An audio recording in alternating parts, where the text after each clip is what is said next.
Okay, we're back from closed session. Let me find my spot here. We did not have anything to report out from closed session this evening. And with that, we're going to go back. Before we went into close, we changed the first part of our meeting. So we're going to do our organizational meeting now, and 3A. So with that, reconvene, I'm sorry. We're reconvening at 7:33. We are 7:33 p.m. Thank you. Nothing to report up from post. So our reorganization meeting, we're going to have an election of a new board president this evening. And I'm going to make a motion that we could nominate either Ken Falsgraf, Brianna Texani, Chad Wadsworth, or Tim Jorgensen. I can get a second on one of those nominations, please. I will move that we nominate Tim Jorgensen to be president of the board for the upcoming year. Chad Wadsworth seconds that. Call for the vote. Falsgraf, aye.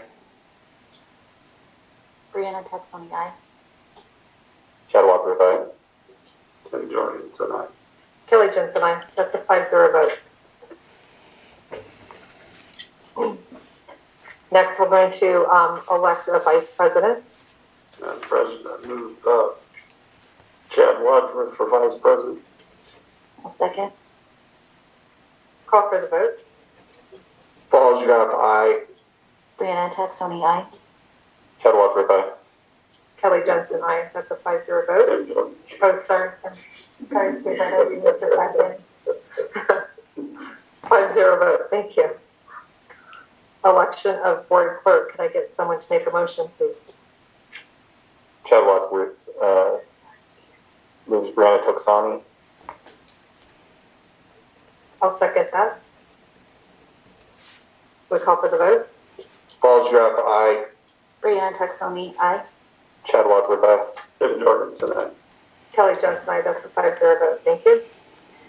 Next, we have the authorization, the superintendent to serve as the executive secretary to the Board of Trustees for the 2021-22. I'll move for that. I'll second. Call for the vote. Falsgraf, aye.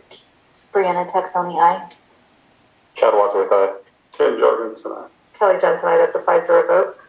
E, we have to designate a board member to the Los Angeles County School Trustees Association, LACSTA, for the 2021-22 term. I'm going to make a motion for Ken Falsgraf. Can I get a second? Tim Jorgensen, second. Any discussion? Call for the vote. Falsgraf, aye. Brianna Texani, aye. Chad Wadsworth, aye. Tim Jorgensen, aye. Kelly Jensen, aye. That's a 5-0 vote. F, we have to designate a voting delegate to the committee to elect members to the county committee. Can I get someone to make a motion? President, do you have a recommendation? I'm going to, could I recommend Tim Jorgensen, or is that because he's president? I will move to nominate Tim Jorgensen. I'll second. Falsgraf, aye. Brianna Texani, aye. Chad Wadsworth, aye. Tim Jorgensen, aye. Kelly Jensen, aye. That's a 5-0 vote. G, we have to designate a board representative to the Antelope Valley School Board Association for the 2021-22 term. Can I get a motion? I will nominate Kelly Jensen. I will second. Falsgraf, aye. Brianna Texani, aye. Chad Wadsworth, aye. Tim Jorgensen, aye. Kelly Jensen, aye. That's a 5-0 vote. Thank you. And H, to adopt a certification of signatures for Resolution 2021-22.07 for the 2021-22 term. Can I get someone to make Tim moves. Chad seconds. And Falsgraf, aye. Brianna Texani, aye. Chad Wadsworth, aye. Tim Jorgensen, aye. Kelly Jensen, aye. That's 5-0. Can we take just a brief recess to change the seats, please, and you can change the text.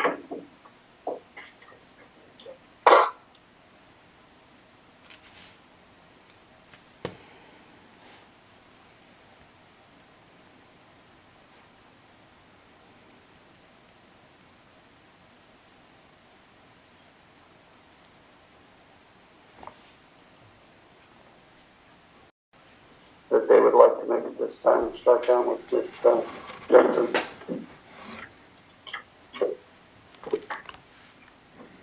It's been a pleasure to be the school board president this last year, and it was great to hire a new superintendent and some new administrators. So it's been a great year, even with all the COVID, and it's great to be back in person again.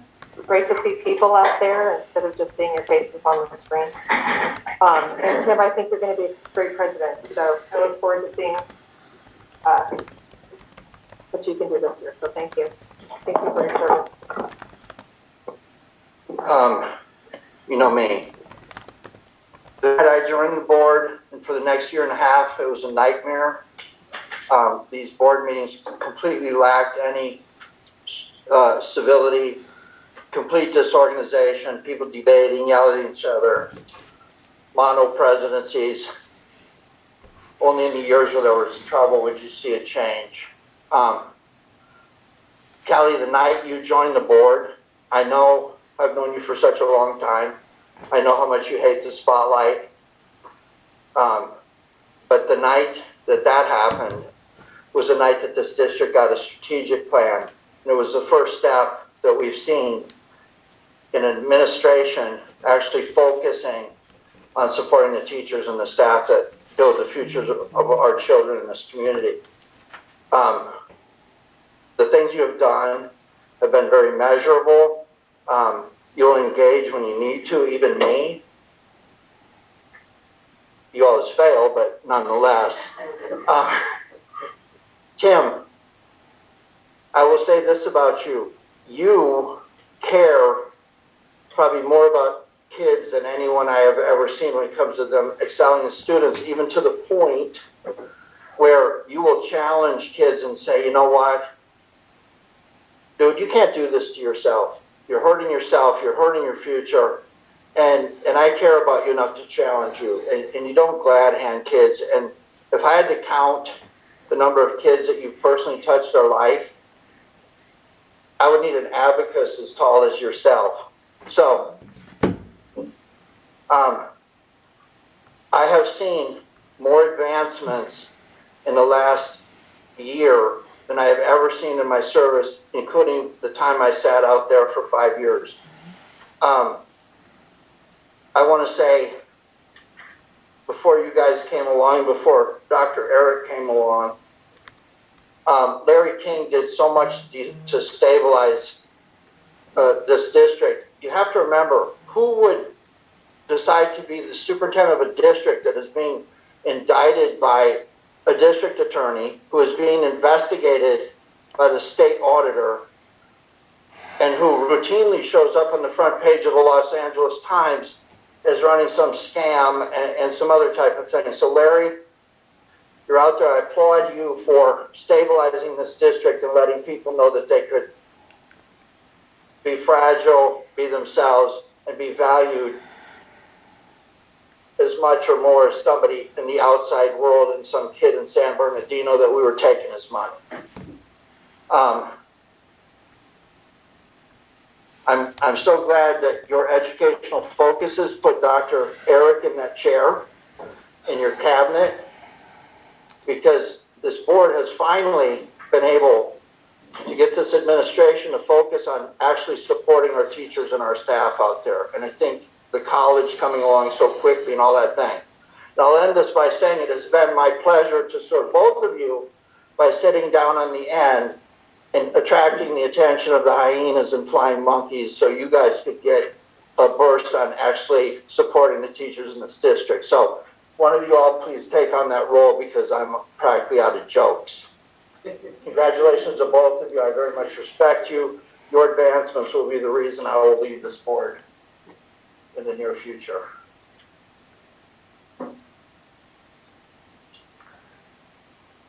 I recently got to chit chat and get feedback from other school district board members. And this process does not go that smoothly. In other districts, it causes a lot of commotion and chaos and animosity in the months leading up to this voting process. I'm incredibly proud to be part of a district and a school board that can make that look so seamless and have respect for one another to be able to accomplish what we just accomplished.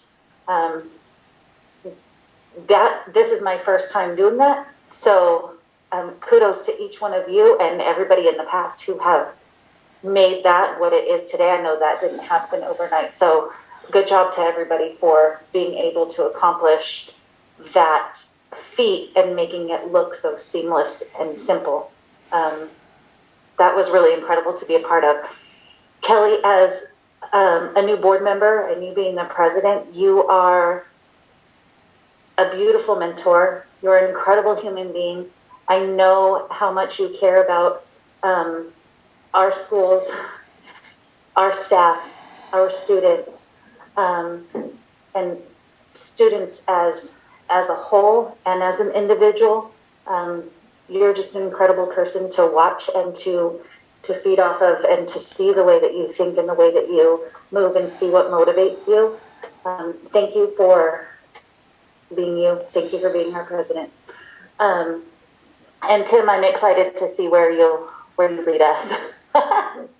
I've known Tim for a really long time, so I've been able to watch him grow from a teacher and a mentor, and his number one priority, like Ken said, has always been students. So with that kind of mentality as our board leader, we're in good hands.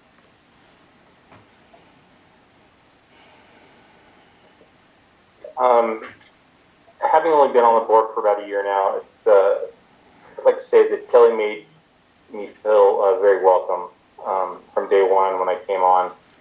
She allowed me to ask the questions. She made sure that my voice was heard. There was never a moment where I was told to be quiet or not to ask the stupid little questions that I asked. She made sure that there was a space for me to openly ask anything that I might want to. She's taken my phone calls throughout the days. She's always made time for me, and I really appreciate that, Kelly. You've been a big help, making me feel comfortable here, and I really appreciate that. Tim, I look forward to seeing what you bring to the table. There's no doubt that your passion for the students, the schools, teaching staff, and all the rest of the staff, you definitely have a big heart for that, and you're always looking out for those individuals. So no doubt that you'll succeed and will do good things over the next period of time. So congratulations to you. And Ms. Jensen, sorry to see you move down that way, but I'm sure you're happy about that. Thank you. You're one another here for me, so I've been down in the Enzo part, it's freezing down here, so I appreciate it. I made it up. Well, thank you to all my board members for your confidence in your vote. I'm going to do my best to represent Acton, I would also say the best that I can to help out with all things that the passions that are on this board, because as Ken has mentioned in the past, that I was in the audience as an administrator watching the board, and my head was always, what are we doing? What are we doing? And when Ken got on the board, it was an exciting time because we knew that things were going to get better, but nobody knew how, except Ken. And so, Ken, I'm going to be, you keep trying to make sure that we know, and it's always keeping us on our toes. And I wanted to send out my appreciation to our past president, Mr. Falstrak, as he was president when I was on the board, and the levity that he brings to difficult and challenging circumstances. Sometimes it's confusing, but it puts everybody at ease so that best thoughts can come forward. And it opens up the dialogue to allow people to express themselves, parents, petitioners to the board, the staff and everything, and it keeps us jumping. and that's something to take away from the work that the volunteers here on the board do for the community and our students. So Ken, thank you for your past guidance. I look forward to your continued process over the next year, and I'm sure it'll be exciting, and it'll be something that we'll look forward to on these Thursday nights. I want to thank Past President Ms. Jensen. I've known Ms. Jensen for a number of years, had the pleasure of teaching and coaching her 4 kids that all went through our school district, all exceptional adults now, successful adults. And I can remind myself, talking to their kids, to the oldest son, Kyle and Tyler and Blake and Megan, and saying, man, I wish you guys need to have your mom's work ethic. If you do that, you're going to be successful. Kelly, you've been such a hard-driving, working individual, and particularly with administration. I remember calling you one time from my classroom to your classroom because her daughter was didn't think I would call her when we educators all stick together. But your focus on academics for our students, English language learners, all of the protocols and the PD to help our staff be best at what they can for our kids is something that excels. And you're to be lauded for that, and I thank you for all your guidance on that. Checking me when I didn't know because I was sitting there saying, okay, what are we doing? And all that. So Kelly, thank you very much for your service over the last year. The board, it's been a benefit to the district and to the students of our district. Thank you very much. With regards to myself, I teased them all saying that no, this isn't going to happen, and I talked to Dr. Zaki, but I'm humbled that I've been chosen, but I'm going to do my best, just like when I walked into a classroom or when I was taking on coaching a football team or the basketball or ASB. It didn't make any difference. It has to do with Acton Unified School District. The focus comes first with our students. Everybody else is second. Now, there's close seconds. Parents are close seconds. Staff are close seconds. Teachers are close seconds. But the first one's out the door. The first one's out of the gate at the racetrack are the students. So we're going to do everything we can, given the mandates that we're provided with, the directives that we're given to, the lack of any things that we have to do, that we have to comply to get through the challenges of our current predicament. I'm an optimist. I think that we've got maybe a year. Hopefully we'll be back to some semblance of normal. We have a new terrific leader in Dr. Zahakian, who's got 2 great staff cabinet members, Kim Shaw and Hassan Mirza, that's going to be driving us. We're getting site administrators on the site who care about their campuses, who care about their students. And we're going to be here giving them what they need so that they can be successful. Again, pushing forward that it's for the students. All the volunteer work that my colleagues here on the board do that I have enjoyed working with, talking with, the camaraderie that we have, knowing that we each bring something to the table. Kelly and I are in education. Chad brings business acumen. Brianna's a parent and a strong advocate for programs. Ken brings his special education needs. All of it comes together, and it is one awesome pie that we get to present to the kids. And I think this is something that we can all be proud of, and I'm hopeful that we'll continue to do that because the challenges haven't gone away, and we still have a lot of work to do over the next semester and getting out to the end of the school year so that we can be prepared that, in my optimistic mind, that come fall that we're ready to get back to normal where all of our social activities on our campuses and the safety and the security of our students are intact, and we can get beyond all the hassles that we've had to do over the last 2 years. And so I'm looking forward to those challenges, to working with Dr. Sahakian and the cabinet. And of course, Ms. McCauley being here, she's one of the rocks that we all rely on, getting the printed documents, making sure that I have everything in front of me that I can be successful and that all the board members have all the documents they need to be successful. So I'm looking forward to it. Again, board members, thank you, colleagues, thank you for your support. Our student representative doing an awesome job down there, coming up end of the first semester, getting ready to go on holiday break, come back to January and finish up that last semester. So we'll be looking forward to your input throughout the year. So feel free to speak up whatever you feel is something that you want to bring forward for us to consider. Thank you very much. And that's all I have for now, and then I'll have some more later. But so we'll move on to 7 5.7, public comments and recognition and reports. Do we have any comment cards? Yes, President Jorgensen has a nice ring to it. We have 2 comment cards that were pulled.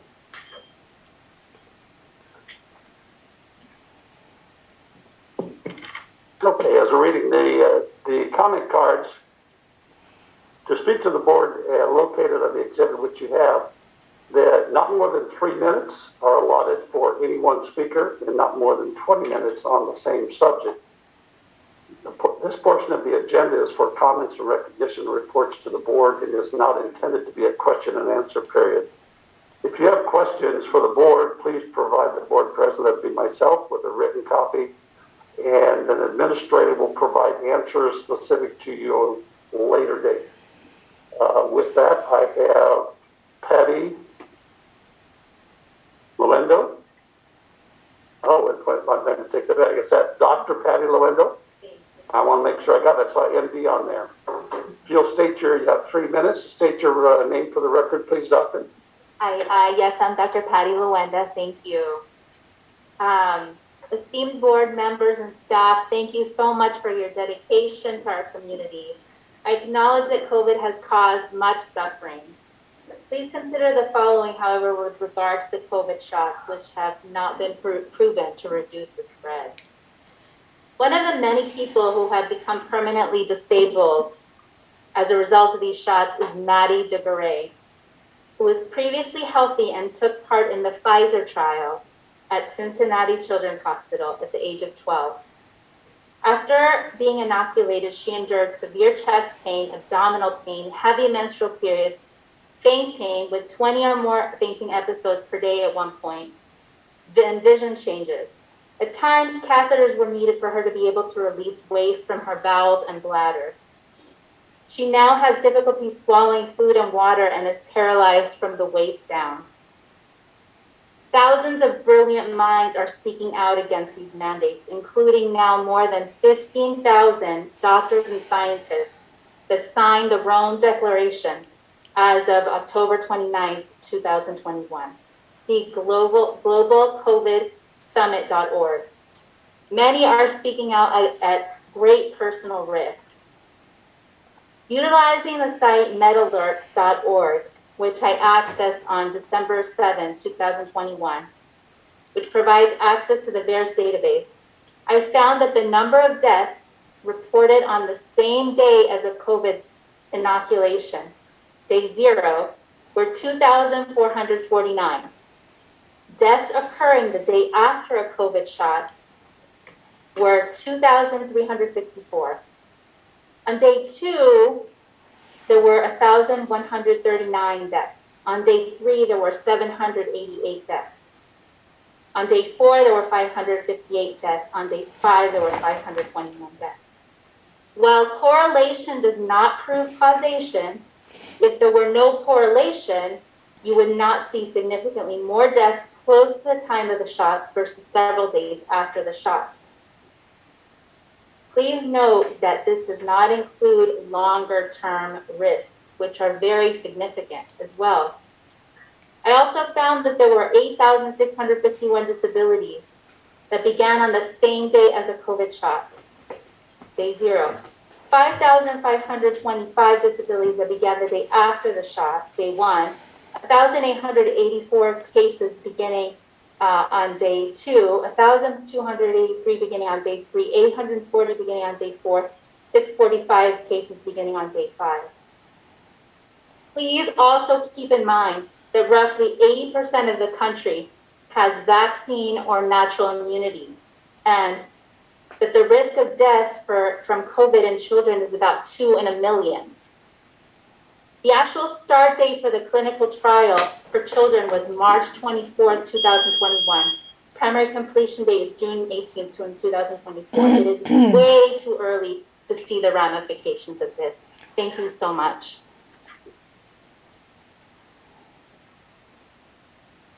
Thank you. Next presentation, Susan Gilbert.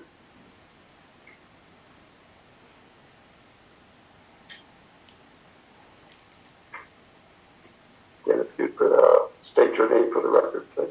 You have 3 minutes. My name is Susan Gilbert, and I'm an attorney licensed to practice law in the state of California. Hello, everyone, and season's greetings to you. I'm here today to talk to you about the COVID vaccine mandate for children ages 5 through 11. First and foremost, I want to state that the COVID vaccines are not safe and effective as claimed by the medical establishment. Over the past year, the American public has been subject to an organized campaign by both government and the pharmaceutical companies that the vaccines are safe and effective. But how safe and effective are these vaccines? The government's own statistics show that the COVID shots are dangerous and ineffective. The CDC, Center for Disease Control, has a website that shows voluntary reports of vaccine deaths and injuries called VAERS. Because it is a voluntary reporting system, it is estimated by a Harvard study that VAERS accounts for only 1% of the vaccine injury cases out there. The CDC's director, Dr. Rochelle Walensky, has stated that the COVID vaccines themselves do not prevent transmission and or provide immunity. So let's take a look at what the latest statistics are as of 11/26/21 from VAERS' own website. 927,738 COVID vaccine reported injuries. 19,532 COVID vaccine deaths. 99,943 COVID vaccine hospitalizations. 102,602 COVID vaccine emergency room visits. 145,286 COVID vaccine doctor visits, 9,746 COVID vaccine-induced heart attacks, 11,636 COVID vaccine-induced Bell's palsy, and 31,652 cases of permanent disability from the COVID vaccines.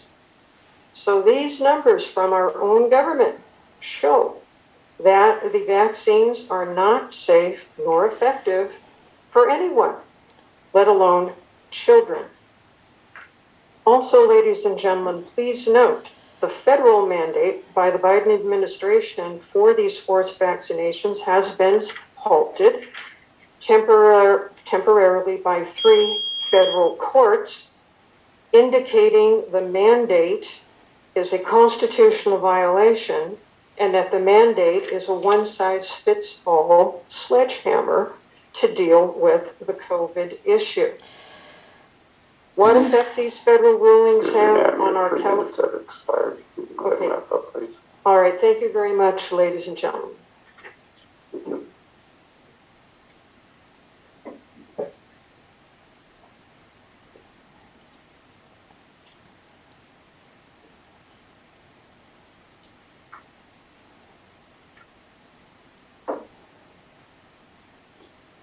Correspondence and reports. There's not going to be an ADA rep. We've been advised that there's not an ADA representative. Oh, Golden Spotlight. Dr. Saad, you skip right there.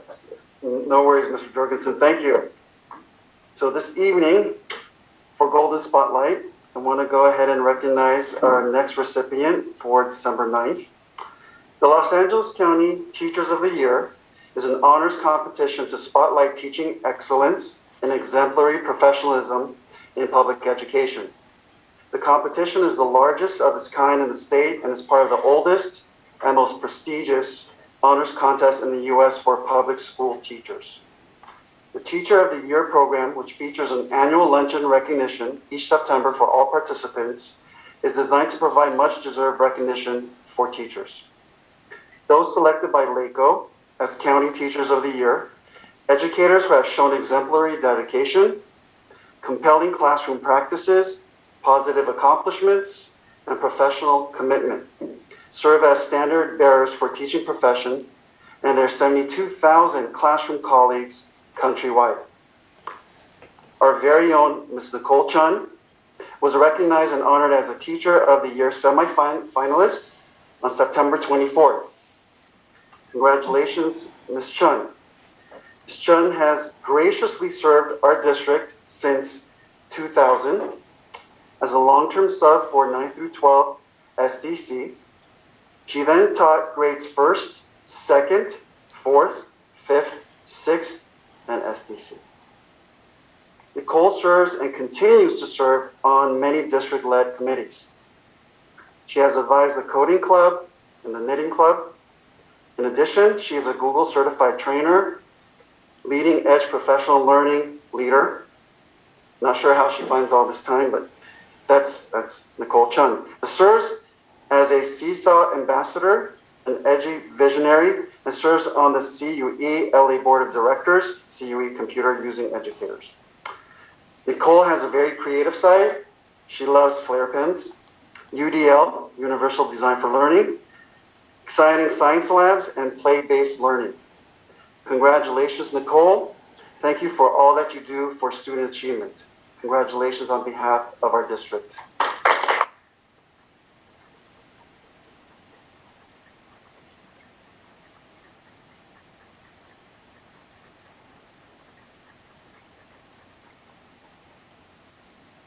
So at this time, let's take a picture with the board and our Golden Spotlight recipient, Ms. Chun.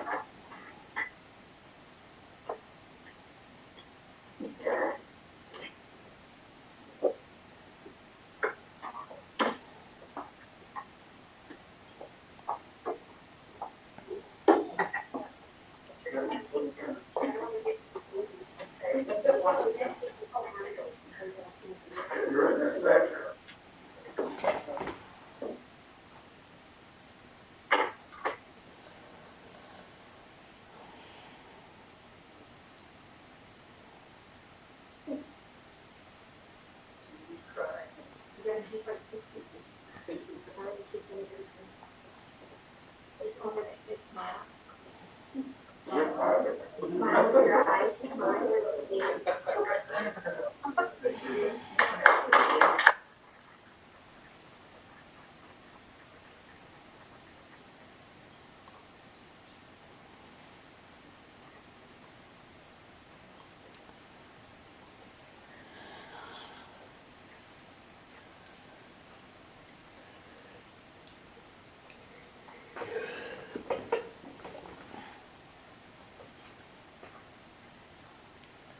Okay, Nicole, now the fun starts. We get to recognize you. Let's have board member comments.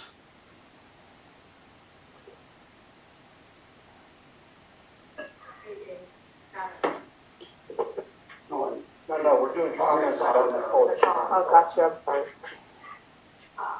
Sorry, I moved down the road and I don't know what I'm doing. Nicole, thank you so much. You are well-deserved. Just the fact that you are loving UDL, for those who do not know Universal Design for Learning, it is hard to implement. So the fact that you love it, it warms my heart. So thank you for that. It is in the framework and a lot of people aren't implementing it like they should. So thank you.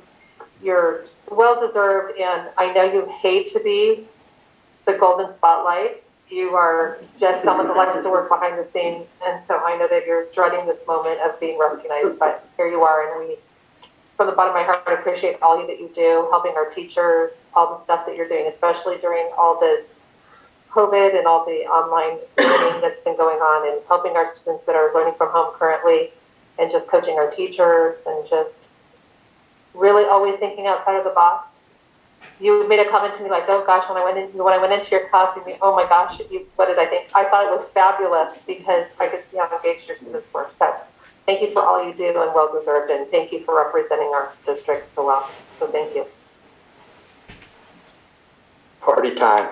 I met you when I was, well, let's say less young than this. And I walked into your classroom And I could tell right away you were one of these people who would challenge me, and unlike most of them, effectively.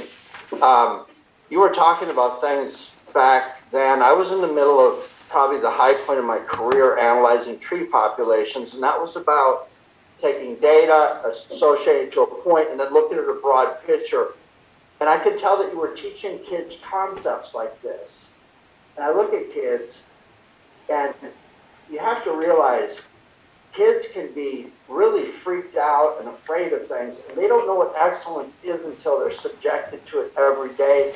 They find it as normal. I have very unrealistic expectations about life and about performance. And Ms. Chan, from the day I met you, I knew that my child would be safe in your classroom. And get ready to cry. Somebody get her some Kleenexes.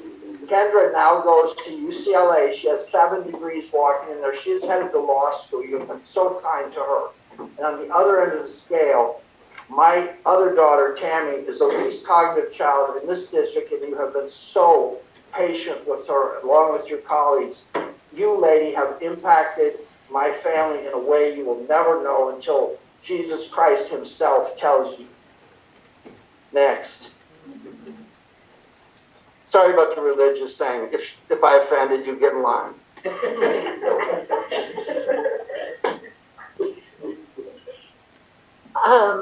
I have had the pleasure to work with you as more of a colleague when I was actually on Meadowlark's campus as an aide and as an office clerk.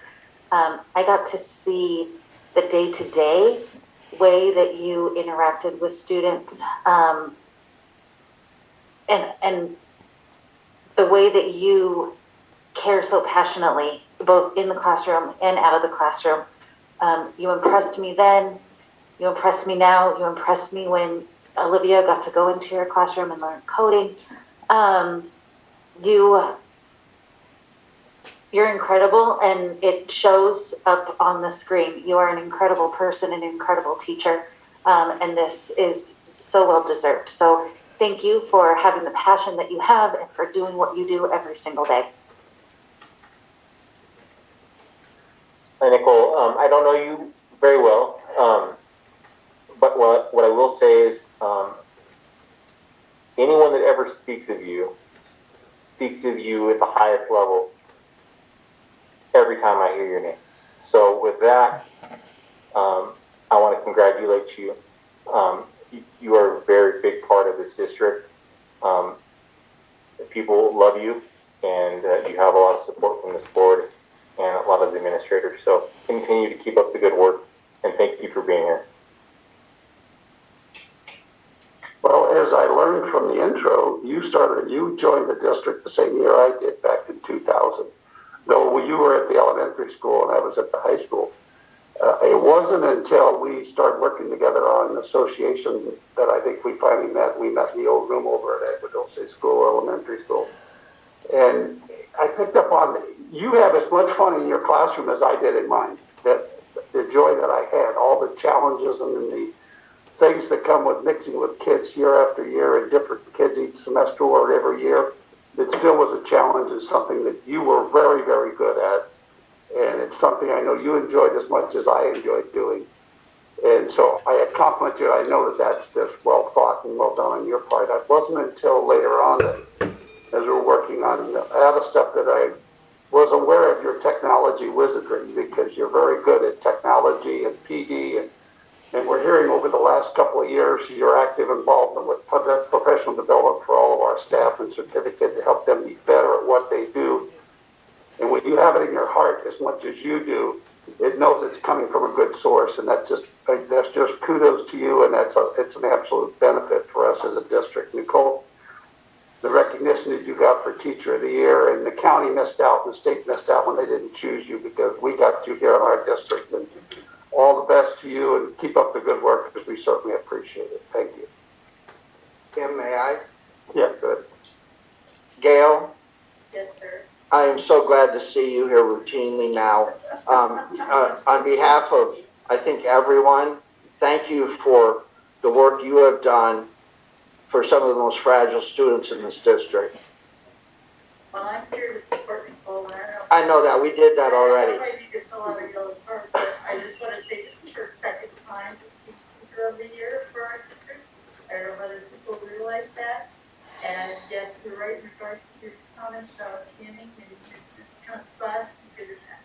She was always the teacher I went to mainstream special day and research class, and I always appreciated it. She's my best friend, and that's my next I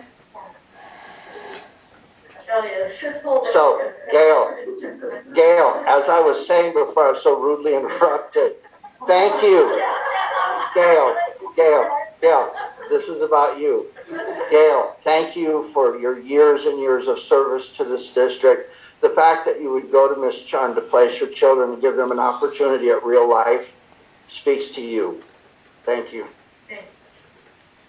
Well, hello, Gail. I didn't recognize you behind your mask, so I'm glad to see that you're here because it's always, you were terrific. I mean, it was always fun that you were on membership enrollment. We were the ones that, that's a long service. Two fabulous ladies right there. Well, actually three. There's Mrs. Our principal at High Desert now, Miss Van Ornum there. So we've got a great run. Anyway, Tim, again, I want to call attention. Would you show everyone your hand, Gail? This is what she did to me when I came out of closed session. Did you see that? I have witnesses. Counselor, did you see that? okay, congratulations again, Nicole. Okay, moving on. 8.8. 8A. We've been informed that our other representative is not available tonight. So we'll move on. Is there a CSEA representative? Not hearing any. Student representative to the school board?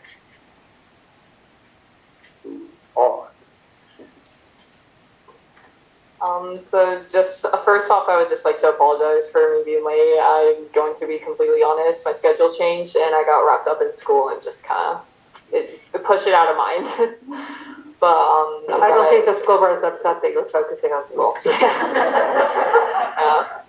But just for an update on Vasquez, right now we're just preparing for finals. Getting ready for Christmas break and everything.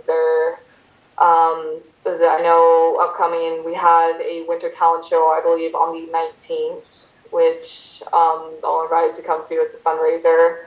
And then for our junior class of 2023, they will be having a fundraiser next week as well on the 14th at Meadowlark, I believe, where it'll be taking pictures with Santa for any of the kids there for $5 a picture. So there's that. And then regarding sports, our girls and boys soccer team are doing pretty well. I know the boys just played Valley Torah and won, and then last night they both played Boron and both beat them. The boys with a score of 12-0 and the girls with a score of 6-0. And our boys basketball team has, unfortunately, I know their last game, I believe on Tuesday, they lost. But they did have their first win against, again, Boron last week. I was there working shot clock, and it was a pretty interesting game. It was very close, and it was very fun to see our boys finally get that win. And then regarding the other schools, I do have an update from the last meeting, which I was not able to attend, so it might be a bit old if I can find it.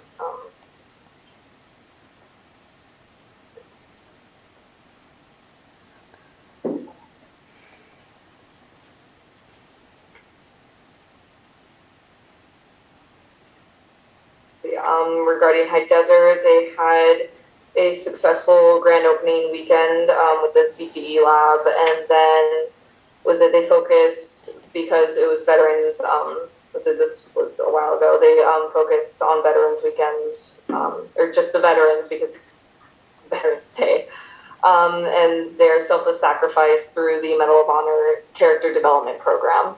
And again, I am sorry to say I did not get an update from Meadowlark because I was focusing on other things, but I will try my best to get that next time and, keep up with my responsibility with this. Thank you. Academic distractions are approved. Moving right along, it's see where am I at here? Superintendent Gold Standard Report. Thank you, Mr. Jorgensen. This evening, I will be covering the following strategic initiatives as you see on the slide and at home, effective instruction and leadership, community engagement, and student connectedness. Effective instruction and leadership. As the resignation of our Meadowlark Elementary principal was announced during the week of November 29th, I'd like to take this time to publicly thank Ms. Paula Saavedra for her service to our district. I only wish her well and much success in her future endeavors. With that said, we have reached out to our community to provide their input on the qualities and characteristics needed in our next school site leader at Meadowlark through a principal stakeholder survey. The survey was made live as of yesterday, the 9th, and the window to respond, the 8th, and the window to respond will close on December 22nd, so a 2-week window. The survey responses will help us build the profile and characteristics to support the recruitment of the ideal candidate for Meadowlark Elementary. I'm truly confident that we will identify the ideal candidate to build on the excellent foundation, which is Meadowlark Elementary. What you see on your screen, shifting gears, is an AVID logo. At this time, I'd like to provide a quick update to the progress of AVID, the district-wide implementation. On November 30th, Ms. Shah, Assistant Superintendent, Mr. Mirza, Assistant Superintendent, and I met with the AVID Program Manager assigned to our district, Mr. Marciano Flores. We have begun the discussion of planning, as we are now in our planning year to move forward with district-wide implementation of AVID for 2022-23 academic year.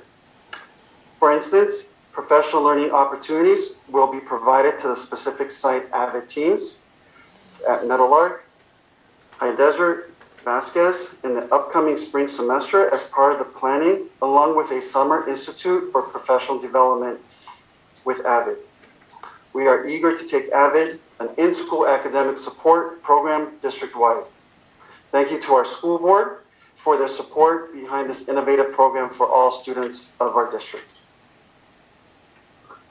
Next, I'd like to thank the efforts of our Vasquez High School team, Dr. Murphy, Counselor Ms. Salcedo, and our AVC partners, Ms. Kathy Hart and Rocio Heasley.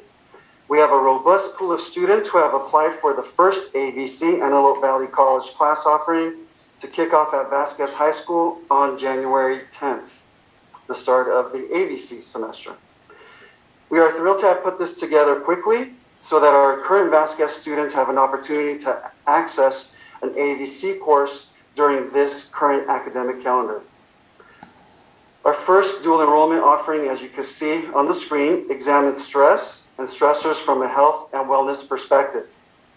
It's designed to enable all students to understand the role of stress in their lives. The course focuses on multidimensional nature of stress, the role of stress in many chronic diseases, and the development of a personal stress management plan. It's based on a holistic approach to stress management rather than an approach that just teaches a variety of individual coping techniques. If I could, I would enroll in this class as of yesterday. Looking forward, we are planning an additional course to the Vasquez campus in the fall 2022. One such example will be Music 107, History of Women in Rock, a very popular class currently being offered at AVC. Again, on behalf of our district and our school board, thank you, AVC, for your wonderful and quick collaboration. Thank you. Last week, I had the privilege to attend the annual California School Board Association Conference, December 1st through December 3rd. The professional development opportunity provided me with best practices to possibly adopt here at our own district, as far as heightening parent engagement opportunities, assessing student social and emotional well-being in real time, as well as school district funding concerns and the local control funding formula, just to name a few sessions that I attended. Like any practitioner in education, bringing the content back from a professional development opportunity is very high on my radar. One such takeaway from the parent engagement seminar was to heighten participation rates by establishing a parent ambassador program here within our own district. District parent ambassadors will be equipped with current knowledge of the district, school site activities to help support district communication efforts. As I work out the details on this parent engagement opportunity, more information will be shared at future board meetings. Quite excited. What you did see up on screen is 3.0 community engagement. First off, I would like to thank the Acton Women's Club Board of Directors, their president, Victoria Taylor, for the 2021 Special Recognition Award and luncheon that was held on November 17th. Our district is humbled to have their support. We are grateful for the Acton Women's Club tireless work in support of our students, as they place a special emphasis on providing support and scholarships to qualifying students who reside in the Acton area and financial support to our community-based schools. Through their donations, we have been able to continue to work towards our district's mission of academic excellence for all of our students. Our district thanks the Acton Women's Club for their generous donation of $1,000 each to our sites, Meadowlark, High Desert, and Vasquez on the 17th of November. In addition, a huge thank you to the Agua Dulce Women's Club Board of Directors, President Ms. Nicole Higdon, for the 2021 Parade of Tables invitation that was held last Saturday, November 4th. It was a phenomenal event. We're honored to have their support. We're grateful for the Agua Dulce Women's Club tireless support and work for our students as they place a special emphasis on raising money for scholarships, youth programs, as well as community programs. Also, a big thank you to LA County's 5th District Supervisor, Ms. Catherine Barger, for donating from her office $1,000 to each of the following organizations: Meadowlark PTO, High Desert Booster, and Vasquez High School's PTSO. So a couple of photos up on the screen. Last but not least, special kudos to the Vasquez High School Culinary Arts Program for their efforts at the Parade of Tables. And we have our own Miss Haley Rudd, who was part of the Culinary Arts Program on December 4th. So thank you, Haley, for your participation. Moving forward, each holiday season, the school district provides transportation for the Harmonic Bronze Group to perform at the Dorothy Chandler Pavilion. Due to COVID restrictions, the Harmonic Bronze Group made a difficult decision to not perform this season at the Dorothy Chandler Pavilion. Our district commends the Harmonic Bronze Group under the leadership of Mr. Larry Rowland for their perseverance, dedication, and of course, hard work through months and months of practice. We look forward to their spring performance. The 2021 Harmonic Bronze Friday group members and advanced group students, and please bear with me, I'm going to read off their names for a recognition for their hard work: Amanda Ames, Ryan Ames, Susie Ames, Dylan Anderson, Gus Balcom, Malia Bruce, Ayana Bruce, Adam Coons, Alex Coons, Nicholas Costin, Brett Dawson, John Fox, Braden Flores, Brielle Flores, Emily Goldner, Ashley Hinkle, Zachary Levin, Andrew McClaus, Leilani McClaus, Max Schneider, Myra Schneider, Jacob Van Ornum, Mackenzie Van Ornum, and Aleko Zorba. Thank you for your hard work, and we're looking forward to your spring performance. Student connectedness. The Superintendent Student Advisory kicked off our first meeting on November 29th via Zoom with Vasquez High School students in attendance. The purpose of the Superintendent Student Advisory is to create and implement goals through student input in areas that impact student performance, such as safety and security, mental health, and other areas of concern. The advisory is scheduled to be held once a month. Participating students on our Zoom call on the 29th of November decided to hold our meetings moving forward at Vasquez High School during their lunch period, as long as Principal Murphy and I provide them lunch. Each meeting, the advisory will cover a goal or area of growth that we work on as a group. Thank you to the participating students. Each and every one were articulate and thoughtful with their insight. It's my hope to introduce the advisory to the board and our community in the upcoming months. Thank you. Thank you, Dr. Zahakian. The COVID-19 report. Thank you, Mr. Jorgensen. I'd like to provide an update to up-to-date report regarding COVID numbers, data pulled from LA County Department of Public Health.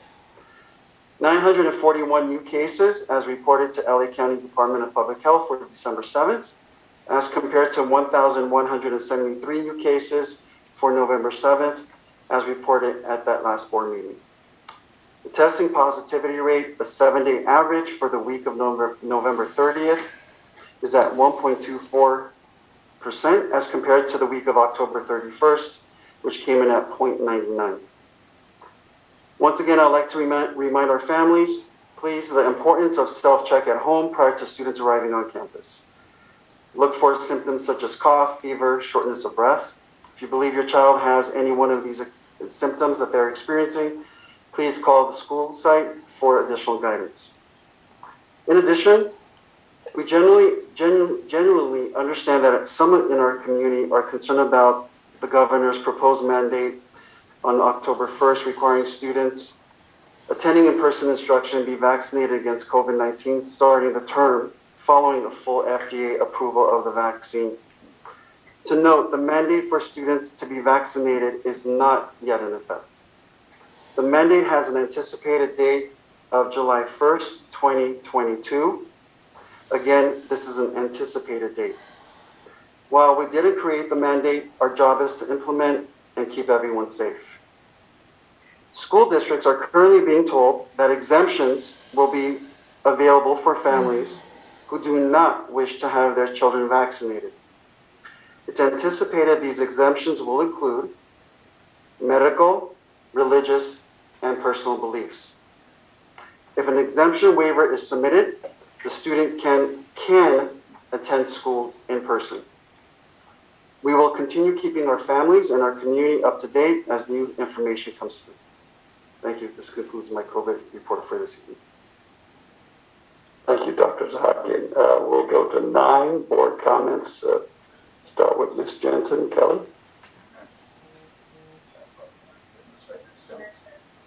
Oh, submissions. I'm skipping again. Are there any submissions? President Jorgensen, there are no submissions this evening. All right, board comments. 9.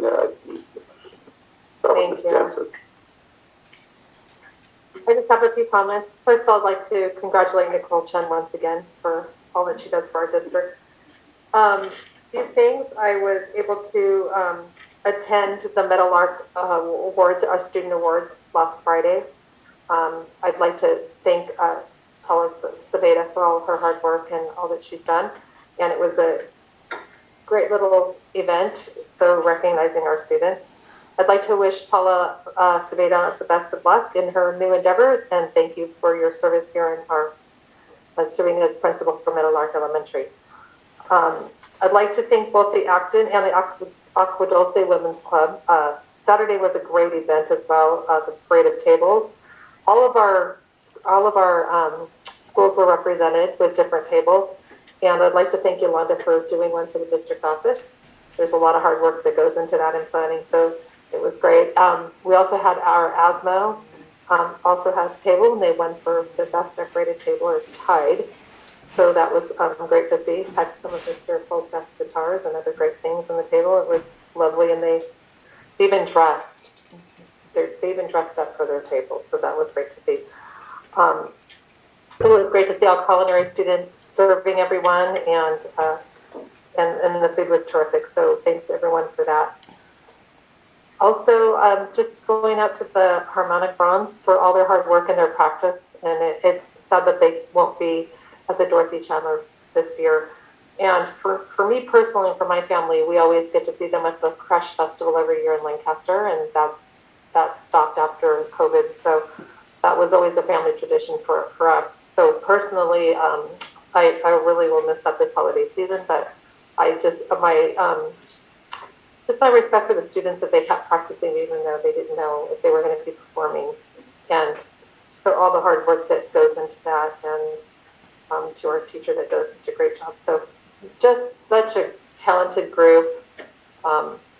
And so I'll personally miss out this year. So but thank you for everyone. And I'd like to wish our staff and our students and our families just a wonderful holiday season, and our teachers to get some rest, and all of our classified to get some rest. It'll be nice to have a little break. And so I just wish everyone a safe and healthy and happy holiday season. Thank you, Ms. Rudd. Thank you for your service to this board. Thank you for the way you represent your student body in the community and all the different ways you do as an athlete and in your social service to this community. I very much appreciate that. I've seen you since you were probably this tall, and I enjoy watching what you have become, and you're something that your parents should be very proud of.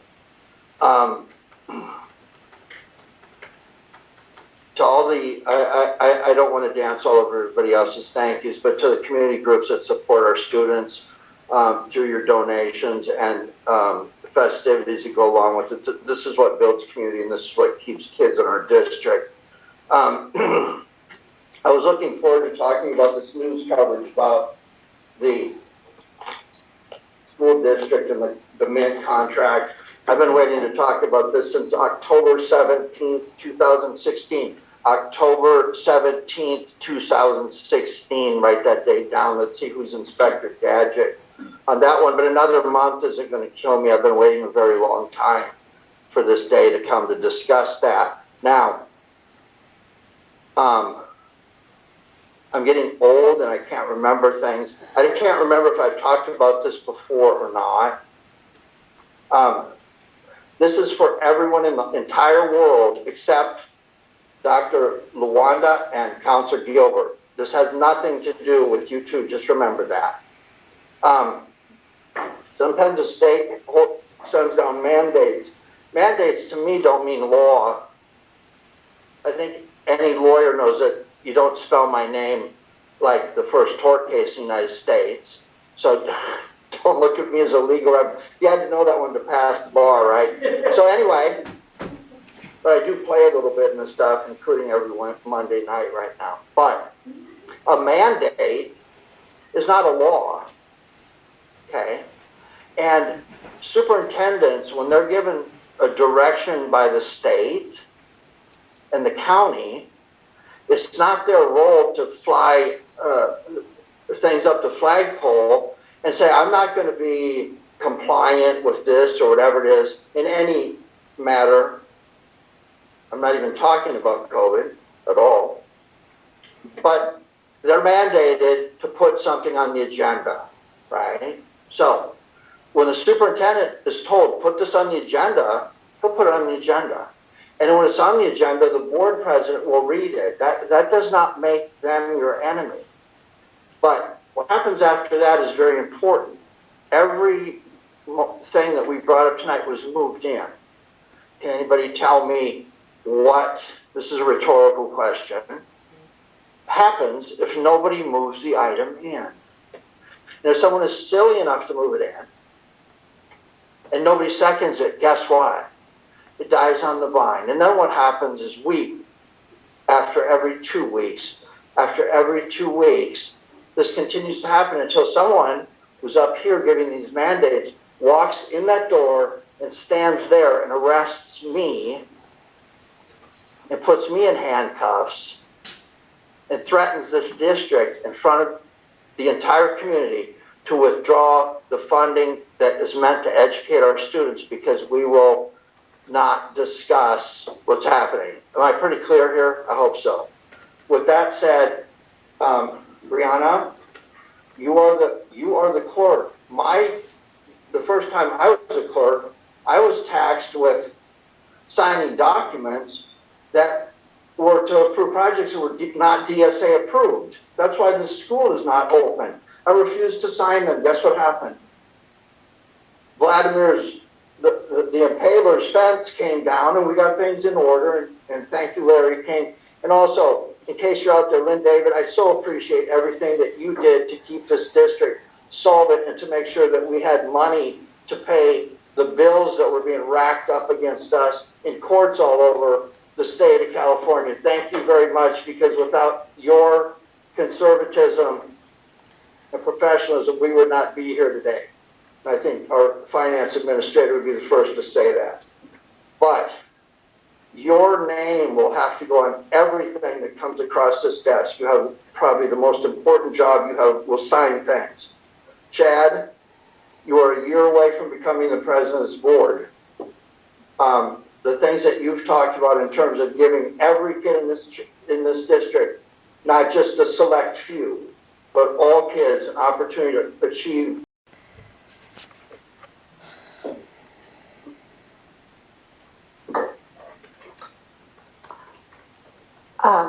I'm glad I've been practicing my handwriting because it used to be really bad, and now that I know I get to sign everything, Just right, Karen. all that hard work is going to pay off. I was honored to attend the California School Board Association Annual Education Conference. The amount of information and education that I got in such a short time was almost overwhelming. It was enlightening and definitely enriched the way that I am going to conduct myself. With the more knowledge that you have up here, the better. So it was really, really awesome to be able to attend. I attended an entire day for new school board member education, and they covered absolutely everything. So much information, such great stuff. I'm really glad that I was able to do that. I also attended breakout sessions that had to do with mental health. It had to do with small school board issues. I sat in one of the general sessions and listened to other student members of different boards, and it was a question and answer session with these incredibly intelligent students, and they got to share what they are going through and their different views on school board. So that was great to hear. I was able to talk to other school board members and other superintendents from across the state, both big and small districts, and I was able to get ideas from them, and then I was also able to share some of the great things that our school board is doing and our school district is doing, stuff that we take for granted, and I didn't realize some of these things until I'm talking to other school board members, and I'm like, wait, you do what? Oh, we don't do that.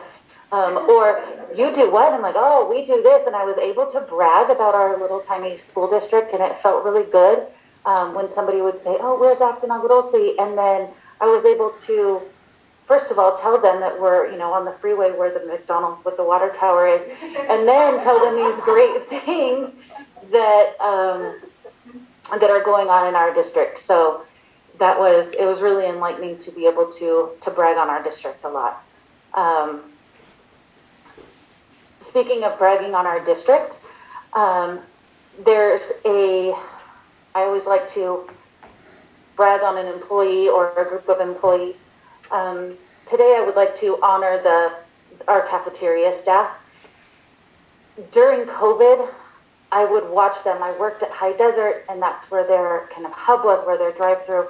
I would watch them, whether it was 107 or 37 and snowing, they were running back and forth to provide for our students. And they've continued to just bless our community with their incredible gift of serving our kids and serving our families. Specifically, Miss Nancy Fox, she's recently come into her new position where she is the coordinator of food services. What is her new position? Is that what she is? Cafeteria supervisor.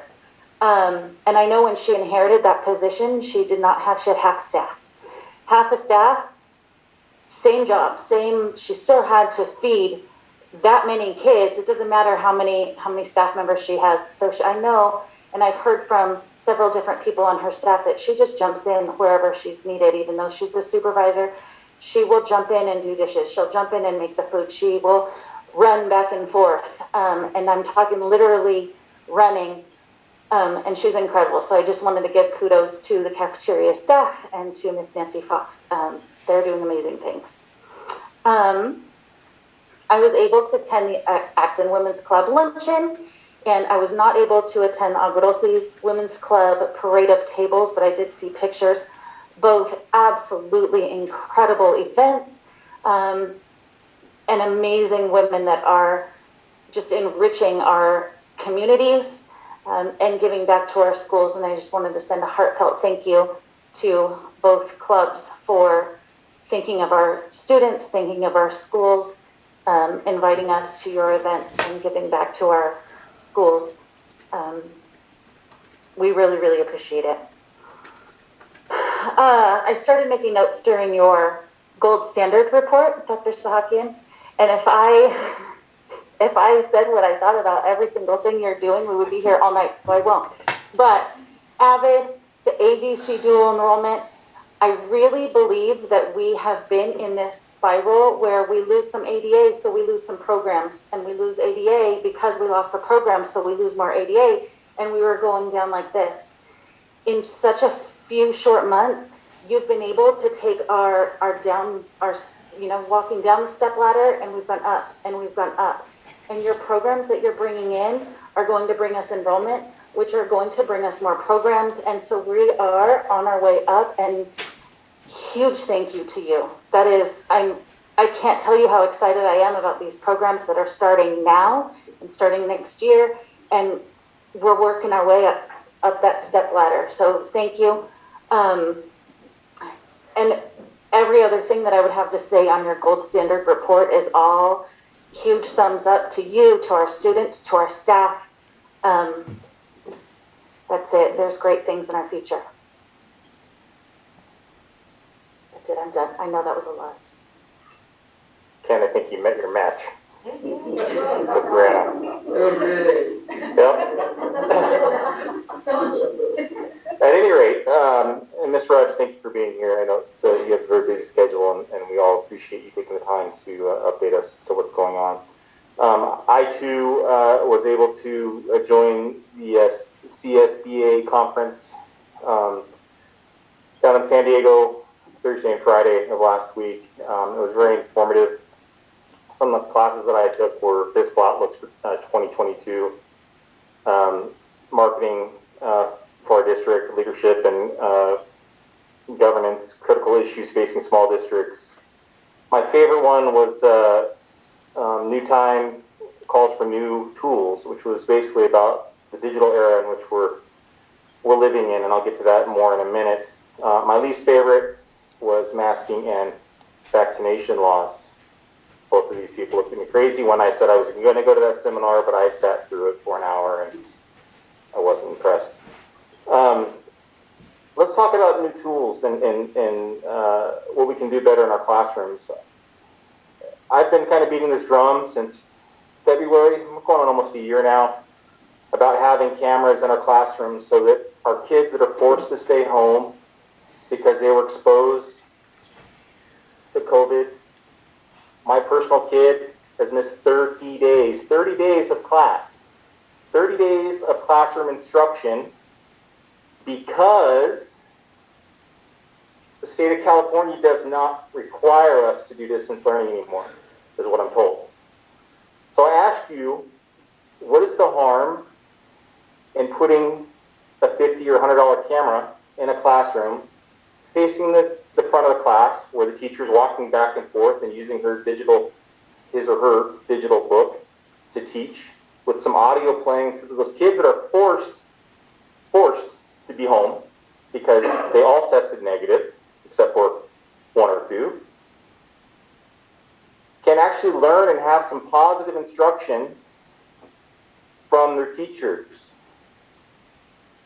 All of us should be thinking about that. This is not rocket science. We have ESSER funds that can be used. I sat in these conferences and I listened to little tiny districts at the top of the state of California talking about how they have cameras playing and their kids, if they are forced to be out, they're sitting at home on their Chromebooks. They're listening to instruction. They're doing their work off Google Classroom, all of this stuff. So I ask ask, if they can do it, why can't we? To me, it's another marketing tool. It's another way for us to say, hey, come on into our school district, because if you are forced to stay out because you choose not to get vaccinated, which I believe is a choice, it should not be mandated. If you choose to not be vaccinated and you are forced to stay home for 10 days, you can listen to your teacher and you will not fall behind with instruction. So I challenge everybody in this room to think about that. I challenge us to figure out a way to come up with a better idea, because I know it can be done. I know it's not a huge cost impact on this district. And for personal reasons, because it has affected my student, I really hope it gets done. I know he is one of 30-some kids that were forced to stay home in the last 10 days. So let's make it a better learning environment for those kids when they are forced to stay home. I think it's only fair, and I think it's our due diligence to make it happen. I want to thank you, Dr. Sagan, for your swift action in getting these college classes into our schools. I think it's going to do a great service to the kids. I think it's exciting. I had a conversation with my oldest 2 days ago that is currently attending college in Utah, and he told me flat out, he goes, I wish I would have paid more attention in high school. I wish I would have taken some college classes before I left the college. So I know it's on the mind of a lot of kids out there. So thank you for your team pushing that forward. I look forward to seeing what comes. I know it's just the tip of the iceberg with you. I know you were very driven. I know your team's very driven. Dr. Murphy, I want to thank you for taking the time the other day to allow me to come onto campus and tour and see what's going on. Quite honestly, I was very impressed with the amount of technology that we do have on the campus. I think we have a lot. I just think we can elevate it slightly more to make it a little bit better. I appreciate you reaching out to my spouse and trying to accommodate some needs that my son may need. I appreciate the extra effort. Mr. Mirza, Ms. Kim Shaw, you guys, thank you so much for being part of a great team. It's really been amazing to see in the last year how things have transformed and how you guys are working as a cohesive team and the positive stuff that's starting to come out of this district. Yolanda, thank you. You're always the backbone of all of it. The emails, the text messages, it doesn't go without notice, and I appreciate it. Ms. Van Orman, thank you for being here tonight. I think it's important that our principals are here. I think that it shows your dedication to this district and to our schools. So I commend you for that.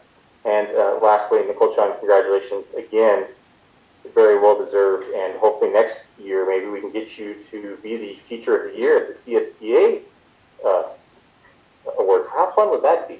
I think that should be your mission. That's all I have for tonight.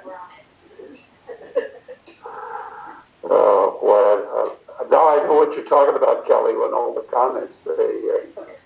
It's like all the warm-up acts have all done. There's nothing for me to do, you know. Anyway, I want to recognize, as a small community, we have the active involvement of our Acton Women's Club and our Aadusd Women's Club that is so vital to the success of our students and providing them opportunities and scholarships and grants and so forth. And it's just a part of them being a part of what we do here. Went to the Acton Women's Club Luncheon. A bunch of spirited ladies that have a great sense of humor and a way about dealing with things, putting Dr. Zahaki on the spot and making him get up and talk to him, as new as he is. But their support, and then most recently was the parade of tables with the Acton with the Aadusd Women's Club, where there's had the table decorations. Dr. Murphy Vasquez had a table there. The big show tonight was the High Desert one going over the top, back in the back. Had to have a back wall backdrop. But the community comes together, the students for the students, and this is one thing that can happen in a small community. There's the flexibility, there's the willingness, and there's all this adapting things that go on. And it can't be said enough that I know every community supports their schools. I have no doubt in that, but there's something unique about a small school, and probably one, I think, the oldest school district in the state, and I was up over on the old campus in 1938 when the Acton School was constructed by, I think, the Corps of Engineers, same as Saugus Elementary, but it's that small level of community involvement where kids can get a high quality education, have an experience they can remember, and like at their last concert at Meadowlark, where the parents are still here and their kids are now enrolled in our community, in our schools. So thank you and appreciation to the Acton Women's Club, the Agua Dulce Women's Club. Moving right along with ABC Care, the courses of ABC, the course, this one on stress can't be more appropriate in timing with all the challenges that we're having, to let the kids know that there are avenues for them to maintain during stressful and challenging circumstances, because as bad as the pandemic is, and the impacts of all the directives and all the third parties telling us you got to do this, you got to do this, let us take care of our kids, and we'll report. And this is one way we can do it, is to the wellness center out at the high school, to let the kids know that there are ways to get through these things that happen in community. It makes them a better community source when they graduate. Wherever they choose to live and reside and start their careers, they'll be active participants in that community. So the course that's going to be available in January, the stress one, I think, couldn't be more appropriate to look forward to other ones. I think the history of women in rock and roll is like, that's going to, I better have Tina Turner as a guest speaker in the first one. That's all I got to say. I'm going to come sit down on that class. I want to give my best to Mr. Rowland now with the harmonic bronze. I've known Larry since I've been here, and he has put his heart and soul into that, and it's unfortunate that COVID has prevented them from performing at the Dorothy campus. But Larry has done his part there, and the kudos go out to all the students. And I noticed when they were rallying up the names, it's brother, sister, brother. So it's a family thing. And I would have my athletes on there. Oh, I got to go to practice. Where are you going? So I got to go harmonic bronze practice. And I never once said they couldn't go, because I think it's just to listen to them, like Miss Jensen said, to watch them where they actually perform. And I was bragging. I'd turn that off. We got to watch this. I'd be out of town and we got to watch it. And everybody goes, who is that? And that's from our school. That's from our district. Those are our students. And everybody was like, what? So that's the impact that we have as a small school and a small district in a vibrant community, Acton and Agua Dulce. So all the best to Larry and all the kids on harmonic bronze. I think this goes towards Miss Rudd, is that we gave her a pass for being academically distracted so that she didn't do her job tonight, which is, okay, A-. We'll keep you in the 4.0 range. No, I'm just kidding. But I want to give out a shout out to all of our students, because they're ending their first semester come in next week, preparing for finals. And it's been a challenging circumstances for sure, back to school with masks and all the testing and the quarantining and the temperature checks. But that's being a team player. And that's how we get beyond this. That is something that we have no direct control over. And they're learning how to deal with this, and kudos goes out. You make sure you pass on to all of the students that and the principals are here, Ms. Van Ornum, Dr. Michaels, that the pride that I have in our students to do the work that they need to do, and then follow that up with the staff that was able to provide for them. And I'm going to tag into what Mr. Caldwell's talking about, is that if we're going to quarantine somebody, that because of a possible exposure, looking out for their safety, I have not a problem with that as long as we know it. But we don't let them, they're not going to miss a day of instruction. So I am hopeful that there's an automatic Zoom that if I have a class, and I would do it, it would be second nature for me. I would say, okay, where's my camera? I got kids at home. I want them to learn. I want them in my class. I want them learning in my class. So that what can we do to empower the teachers so that those students get on that time frame for that period of that day that they have to miss for whatever reason, some directive that we got from a third party, that we can continue with the education so that they don't slip out and come back. So I'm glad Chad brought that up. I thought it's a no-brainer to me. I'm hopeful that we can clarify, get some clarity on that for our students and parents. And not to go on said is that I want to thank the patience of our parents. We know it's been hard. It's been hard on the parents to have to shuttle move kids, pick them up, go home, do this. It's been bad for the last last 2 years, and without the hard work and the resilience that you've instilled in your kids, we wouldn't be here. So thank you for the students for their hard work, and thank you parents for your patience and being forthright and transparent with us, letting us know when we have some pitfalls, that we haven't done something entirely correct, but we're small enough that we can adjust. We're not so big and bureaucratic that we can't. We have an exceptional assistant superintendent that keeps track of our finances, and I know that above his desk there's a big word that says, no, you don't have any money. But when we want something, we can go there, and he will, at the direction of Dr. Sahaki, and he'll try to find us the money to do what we need to do. And so, and I'm told that he's taking appointments next week for anybody who wants to get a grant in. Right, Doc? No, I'm just kidding. All right, and so, you know, it's been a tough year, but I'm so proud of all the students and the staff and the teachers that have come together this first semester back on campus, putting up with the masks, having a story with the masks. This is how the masks work. This is how they can be. I'm a health person, so when I was teaching health, I was envisioning all the ways that I could embed the challenges that we have directly correlated to the standards for health that the students we want to teach them, to let them be better community persons, that this is a team effort. And I go back to when I was coaching, and I look at it, all the things that a quality coach does, he prepares teams.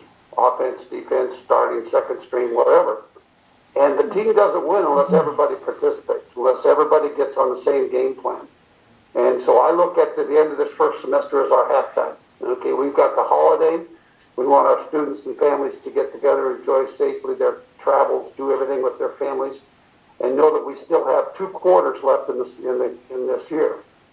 So by the end of the school year, that we have done everything we possibly can for our students. They're going to be successful. They're going to get their college applications in. They're going to promote from the lower level grades. They're going to advance out of high desert and become a Mustang from the Hawks. The Meadowlarks are going to turn into the Hawks. And so it's that small community. And so I want everyone to understand that we want to wish you the very best for the holiday. And if you're going to be traveling, please do so safely so you can come back here on January 3rd. We start back up. Oh man, only 1 day.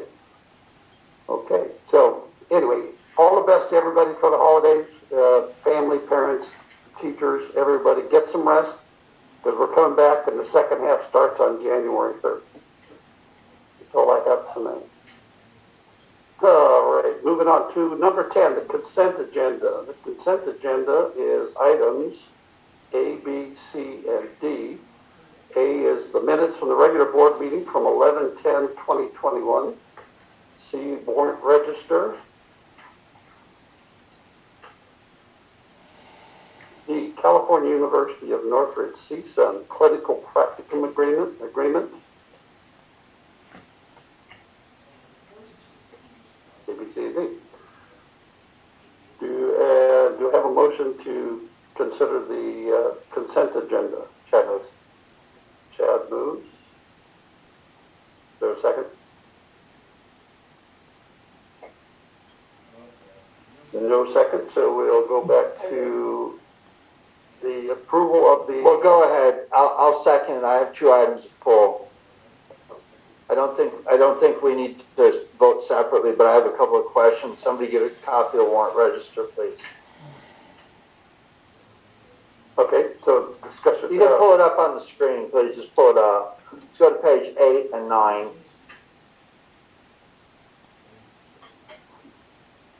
Good, I get to lay down. Perfect. There we go. 8 and 9. I'm sorry to interrupt, but I have to get going home, if you'll excuse me. Oh, this is the enthralling part. That's right, don't let anything distract you. Stay focused on your academics. Thank you very much. Have a good holiday. Oh, look at that. There it is, Department of Justice. Doesn't that look nefarious? Go up to the next, top of the next page as well. Where I come from, the Department of Justice, payout to the Department of Justice could mean that there is an action by a teacher against this district. Is that what this expense is about? Good. It also can mean that there's been a due process case filed on behalf of a special education student against this district. Is that the case?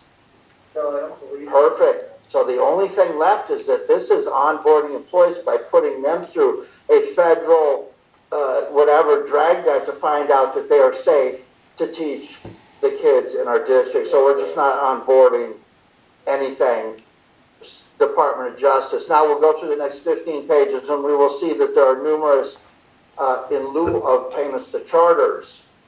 So that process has been going from semi-annual or annual to monthly, and it's reported out. So can you tell me, Dr. Money, how much money did we make off the charters this month?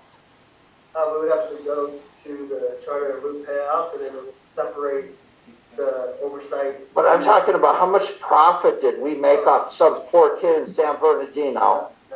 Zero. That's good. This one's more difficult. What was the output from this district on money we didn't capture for the charters? You can bet that I will ask this question every month from this point on, okay? Other than that, I'm done. I want to talk now about this agreement that we have with a college. And it's a clinical service agreement, which means someone is becoming a certified speech language pathologist or better or something or other. Would this mean we have a relationship with a college? Wow, isn't that a new concept? Okay, I'm done. Anybody else have any? On the DOJ, just as a clarification, isn't this background checks for like stipend positions before they can be around students? We're doing background checks on them. What is that? I can do that. Fingerprinting. Right. Yeah, right. Okay. Good. I think we're ready to call the question. Are there any further discussion from board members? If not, call the question. Kelly Jensen, aye. Ballsgraf, aye. Brianna Texoni, aye. Chad Wadsworth, aye. Tim Jorgensen, aye, 5-0. Unless the consent items passed.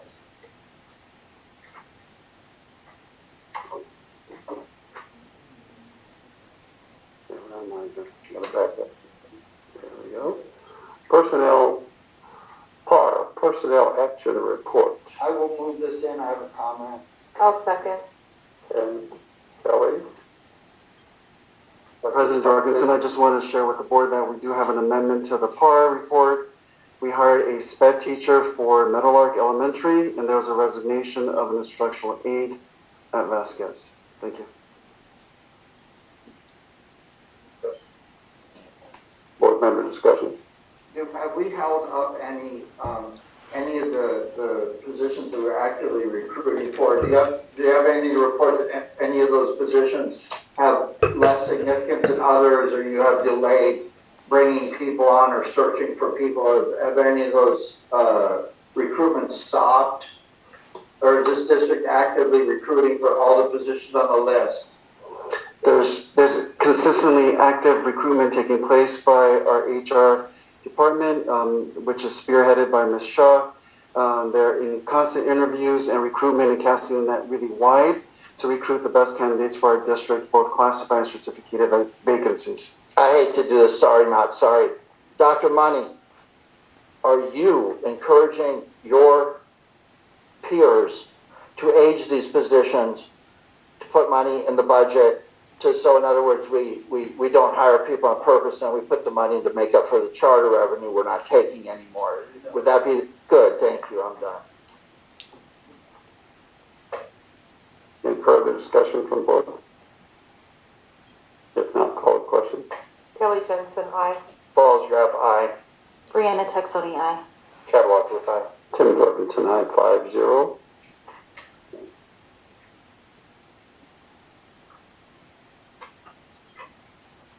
Business services. Oops. Hold on.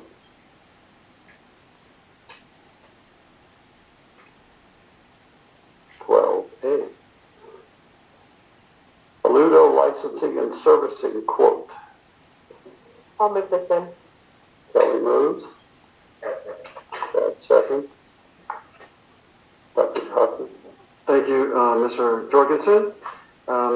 If this item is approved, the Aludo licensing and services, which will be funded from the Educator Effectiveness Block Grant. It is a phenomenal platform as an overarching tool for the organizational professional development. Ms. Kim Shah, Assistant Superintendent and semi-finalist Teacher of the Year, Ms. Nicole Chan, will provide us with an overview of Aludo. Thank you. Spotlight and microphone.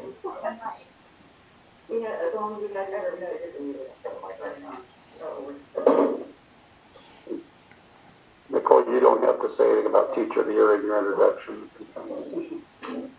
oh, what is that thing you have in your hand? It's an iPhone. Oh, thank you.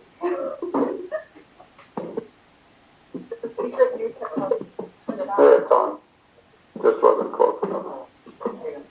Well, now I'm a rock star. Now you're a rock star.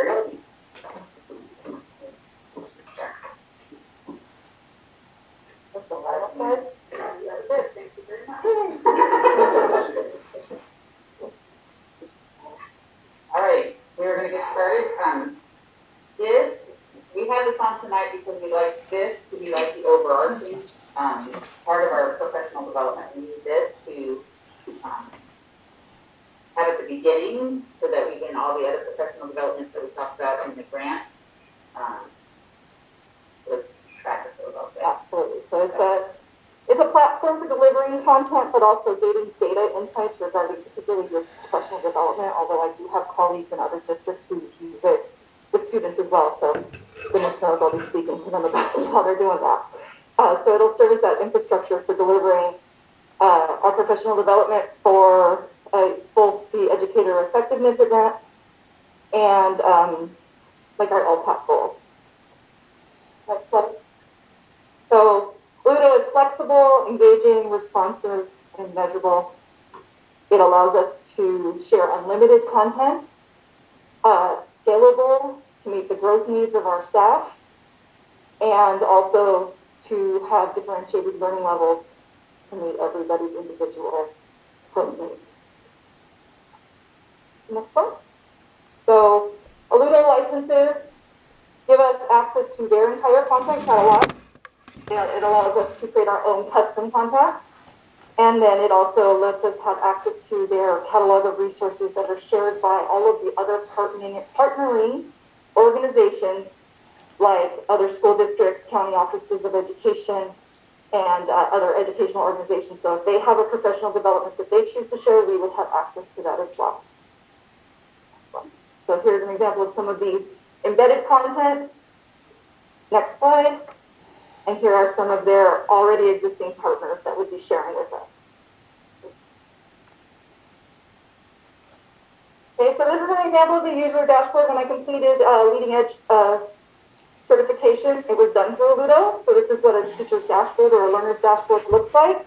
You have core missions that are required, and then you can have elective missions that are based on like your interests or areas of need for somebody specific. So it can be populated with both any kind of required professional development as well as any elective PD opportunities.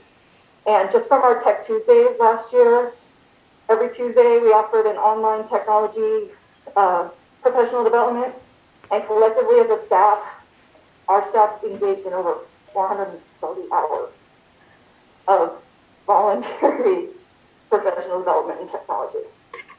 So I think we're right for that. It's also measurable. So, professional development data, that's why I have notes, otherwise I'd be up for forever. Aludo allows us to track engagement, get insights on what people are gaining from their learning experiences, gather metrics, and make smart decisions about ongoing PD. So that's just an example of the dashboard. This is also an example, next slide, of a different district's dashboard, what their data metrics look like. So these are the kinds of information that we can capture through Aludo. Okay. So Aludo works with the district to create custom game board and branding and badges that match our aesthetics, our themes, and our overarching goals. And next slide. So ultimately, this is, when I say I'm going to steal it from Mr. Wadsworth, this is a new tool for the new world. This is a 21st century answer to 21st century education.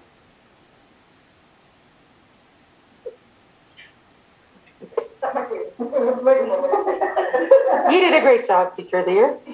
So thank you so much for presenting for us, Nicole. And thank you so much to the board for listening, and hopefully you will approve this because it's something that's going to incorporate everything that we would like to do for our ongoing PD to keep track of what the teachers are participating in, what they want to go to, what we would also, some of the required PDs that we do, and it's for all of our staff, classified staff, administrators, we can keep track of everyone, and also students. We're looking at that for a piece for summer sessions for students to do. So that's all. Thank you. Board member questions, discussion? No, just a comment. I really just appreciate how you guys are listening to what the teachers want as well, and how you have your committee together. You're making it something that's relevant to our teachers. So I can see this as a great tool for you guys to be able to track all that. And it's very interesting. I'm over and watching by with Nicole. Great. So I heard that you were offered the entire suite and you're not having to piecemeal bits and pieces to try and save money. Is there some surprise cost at the end of this? Do you have to sign a contract? Is it, do you have access to the updates as they happen? Has there been a long-term commitment made to this product?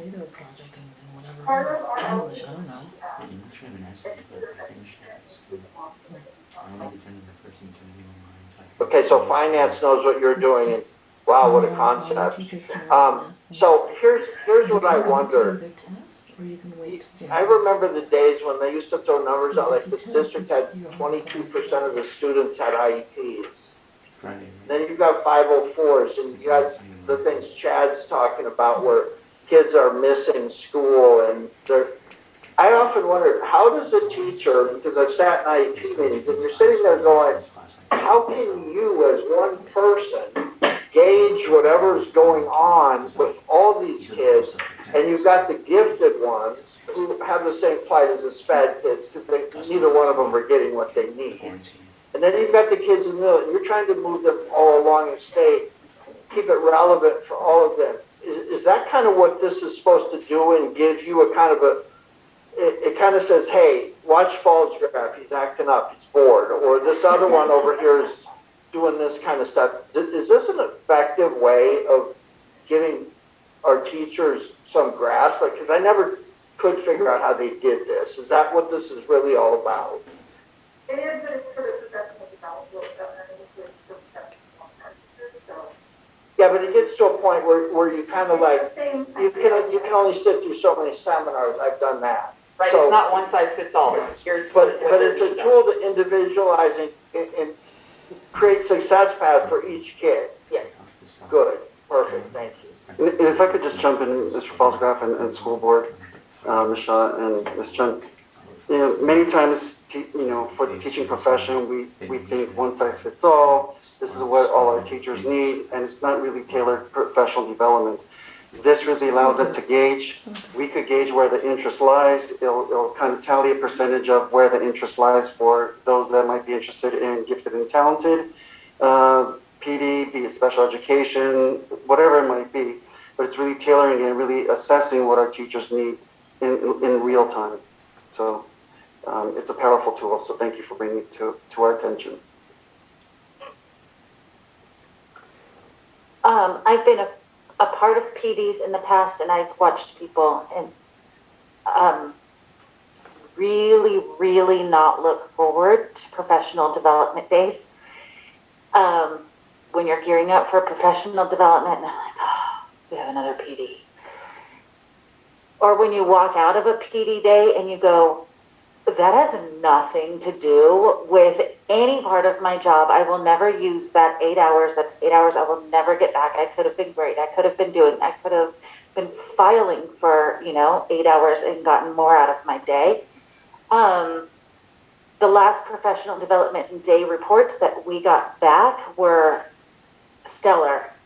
Everybody enjoyed it. They learned a lot. It was invigorating. You're on the right track. So seeing a program that you guys are going to then use to carry that on and do bigger and better and PDs. And I really appreciate hearing that classified staff is also going to be included in that. Because a lot of times the classified PD is lacking. So I do know that classified does appreciate great PD also. So thank you for including staff as a whole, and thank you for doing what you do, and thank you for taking it to the next level and searching out different avenues to deliver great information.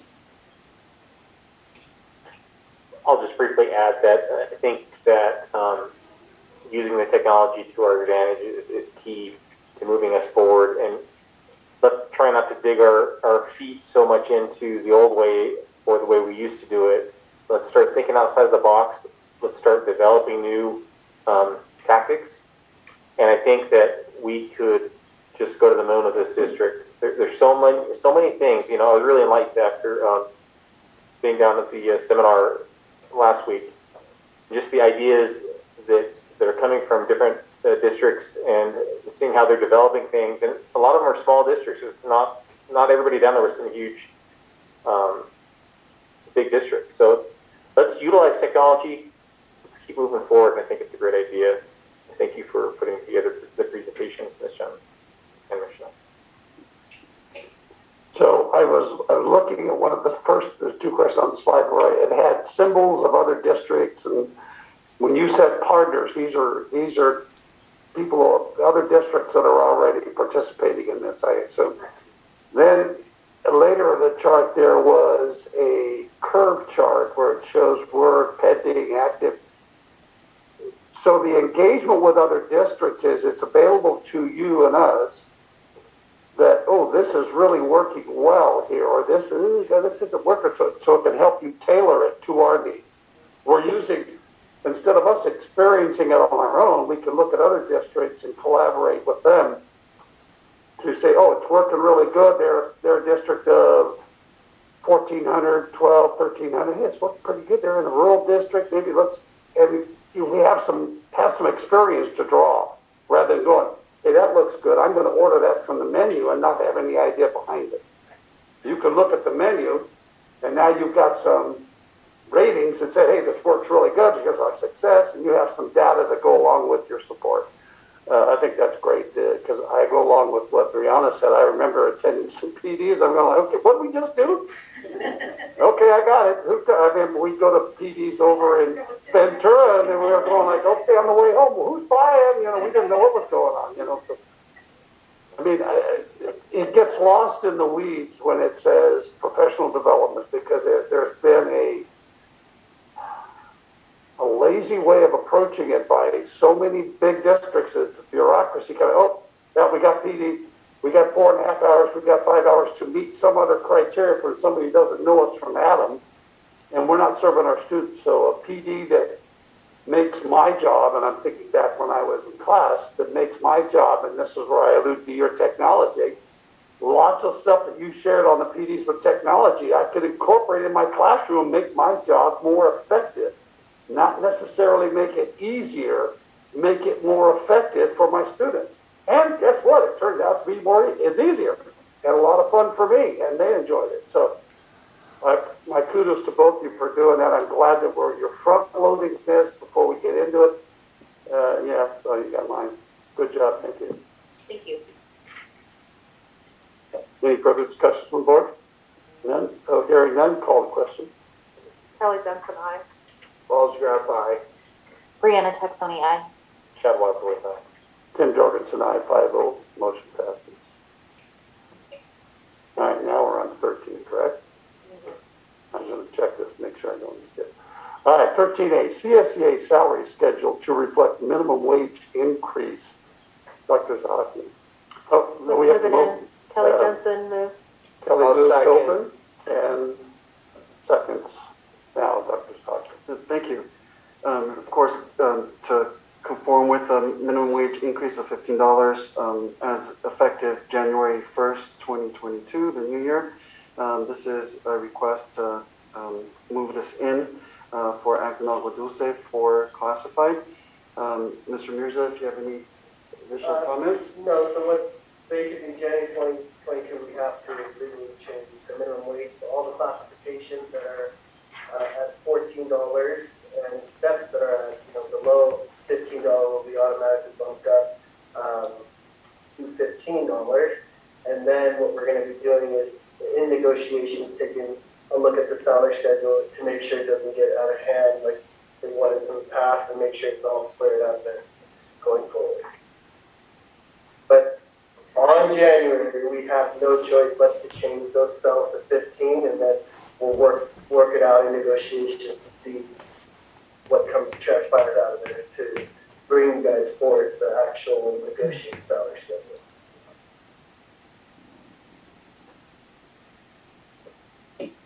Board discussion or comment? Hearing none, call the question. Kelly Jensen, aye. Paul Jeff, aye. Brianna Texoni, aye. Chad Wadsworth, aye. Tim Jorgensen, I 5-0. Motion passes. 13B, Resolution 2021-22.08, authorizing use of remote teleconferencing provisions, bracketed AB 361. Kelly Jensen, so moved. Kelly Jensen. I'll second it. Ken moves. Dr. Hopkins. Thank you, Mr. Jorgensen. As an LEA school district, we are required every 30 days to bring this to the board as part of the board agenda to continue authorization for remote meetings, including remote public comment for school districts, once again, per AB 361. And we had this on the agenda last month as well. Thank you. Board member discussion. Hearing none, call the question. Kelly Jensen, aye. Paul Jeff, aye. Brianna Texoni, aye. Chad Wadsworth, aye. Tim Jorgensen, I 5-0. Motion passes. 13C, interim report, first interim. You have a motion, Gilbert. Chad, I'll second. Brianna seconds. Dr. Hopkins. Thank you. Education Code Section 42130 requires school districts to submit 2 financial interim reports to the LA County Office of Ed for each fiscal year. The first interim covers the financial actions taken between July 1st and October 31st. And with that, Mr. Mirza, Dr. Mirza has a presentation for our board for the first interim. Thank you. It's rubbing off. Good evening. So tonight we're going to go over the first interim transactions. First interim report, like Dr. Hopkins said, it covers all of the financial transactions from July 1st to October 31st. So next slide, Alex, please. So tonight's agenda, we'll go over the reporting requirements, the reserves, go over straight into enrollment and ADA trends. We'll talk about the revenues, expenditures, get into ending fund balance, and go over the MYP. So the interim report is really designed to report to you guys any changes since we adopted the budget back in June. So it's going to go over the changes in revenues, expenditures, and ending fund balances, and where our reserve levels are. And then we also have to submit an MYP to the county. And that the MYP actually pretty much tells the state that we're able to meet our financial obligations without the need to borrow for the current fiscal year and the 2 fiscal years. So we're happy to say that our district will be decertifying with positive certification. We will be able to meet our reserves for the current year and the next 2 fiscal years. For the required minimum state reserve is 4%. As you can see, for 21-22 fiscal school year, we're sitting at 59%, about $11.2 million. The next school year, 22-23, will be at 70%, and the following is about 66%. So as far as our ADA goes in our enrollment, here's a picture of what we're looking at, 2018-19. This is kind of a historical trend. But if you look at our ADA, it is decreasing. I know right now we're held harmless at 979.89, but the problem is next year we don't have that guarantee. So next year, come around 22-23 school year, it'll be that current year's ADA or the prior year, whichever is greater. And if we go right now this year, our ADA is at 881.12, so that's about a 98.87 decrease. And so we're hoping that stabilizes out. It's really kind of hard to project the future years with this pandemic and independent study and everything that's going on. So we're kind of hoping it'll stabilize out. So we did project out a decrease, but just a minor decrease to about 12 to 10 students. That's fine. So our general fund revenues, an update as to what happened on from our June adoption budget to now. There's an increase in our LCFF of about $53,000. Our federal revenue, you saw an increase of about $2.1 million. We'll get into why in just a second. Our state and local revenues went up about $800,000 each. And so at the time of budget adoption, what we have to do when we present the budget, we can only bring forward to you guys the dollars that are allocated to us by the state. So any prior year carryover at budget adoption has to be removed. So now that it's first interim, we're adding it back all back into the budget. That's why it looks like it's such a huge increase. For our LCFF revenue, we've applied the 5.07 mega COLA, and for this fiscal year and for the following fiscal years, it's projected at 2.48% and 3.11% for 22-24 school year. Title I, Title II, Title IV. As you can see, those dollar amounts, $91,000 of carryover was added back. Title II, $41,000 was added back in Title IV, which is like our safety money. $38,000 of carryover, unused carryover amounts were added back to the budget. And then that's all considered federal revenue. The COVID carryover fund, that's also considered federal revenue. That's the majority of that $2.1 million increase. You have your ESSER II carryover money that we didn't spend from previous fiscal year at $528,000. And we added 2 additional federal funding, which is that ESSER III funds, about $1.1 million, and the expanded learning grant funding for $308,000. So that would explain that $2.1 million increase. Your state revenue went up because we added one-time supplemental funds in the amount of $279,000. If you remember, a few months back, you guys approved a bus. That's how we funded that bus, and the plan for that money is to purchase an additional bus. And you might see that in the future board meeting for additional special ed bus to be purchased. Educator effectiveness fund, which we went over tonight, we added $291,000, and in-person instruction grant money that was remaining from COVID money is categorized as state revenue, so that's an additional $225,000. Local revenue, we saw an increase of special ed funding at $269,000. We added $386,000 for the COVID testing grant dollars that we received for all the hard work our nurse does here. And then $193,000 was added for IME facilities rent. This is nothing new. They get charged an annual lease for renting on a facility. We just added it back to the budget. And so now if we head to our expenditures, you see our certificated classified salaries have increased to $190,000 and classified $351,000. Our supplies and services have gone up quite a bit, $1.8 million. Supplies, services, $1.1 million. Capital outlay, we increased about $369,000. And we'll get into why in just a couple of slides. So this is just a visual depiction as far as our expenses go. As you can see, certificated classified benefits make up majority of our budget, about 57%. The reason, normally it's about 65-70%, but the reason our services and supplies are so high is we have additional COVID dollars that we have placeholders for expenses for those. So that's why it's going to increase in our supply services. But next year, all of that's going to drop because the COVID money is going to go everywhere pretty much. So these are the assumptions we use to plan out our expenses. We added the consumer price index, which accounts for inflation. It was highlighted amounts at 3.96, 2.65, and 2.36. Towards the bottom half of the page reflects what we applied to our expenses. Then we use those updated count stirs and count PERS rates. As you can see, stirs is jumping up from 16.92 to 19.10. PERS is going to be going up from 22.91 next year to 26.10.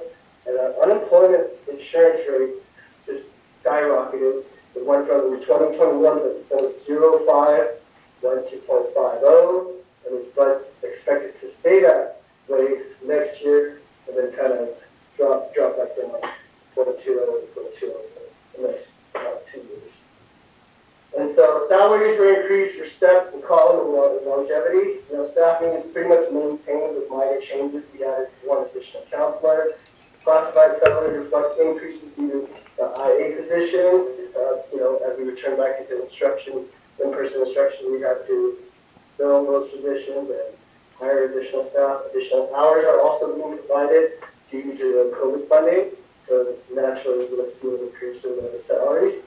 Expenditures are reflecting an increase in services and supplies. So services and supplies due to all of that influx of money, ESSER 3, ESSER 2, educator effectiveness, ELO grant, so we put like placeholders and supplies and services. And then textbook adoption budget, we actually increased to 600K for the social science adoption. And ending fund balance, on the top of the page, 21-22 school year. As you can see, our beginning balance is 12.1 million, our ending balance is 12.2. We're actually increasing our ending fund balance by 91,000, which is good, really good. We're adding dollars to the ending fund balance. Next year, we're projected to add about $32,835. And the following year shows a decrease. We'll be cut to spending by 24,000, but we feel that we can manage that by just controlling our expenses in the out years as far as supplies and materials. That's based on the assumptions as of now. The enrollment projection, and if those go up, that's going to go there. If it goes down, then it's worse.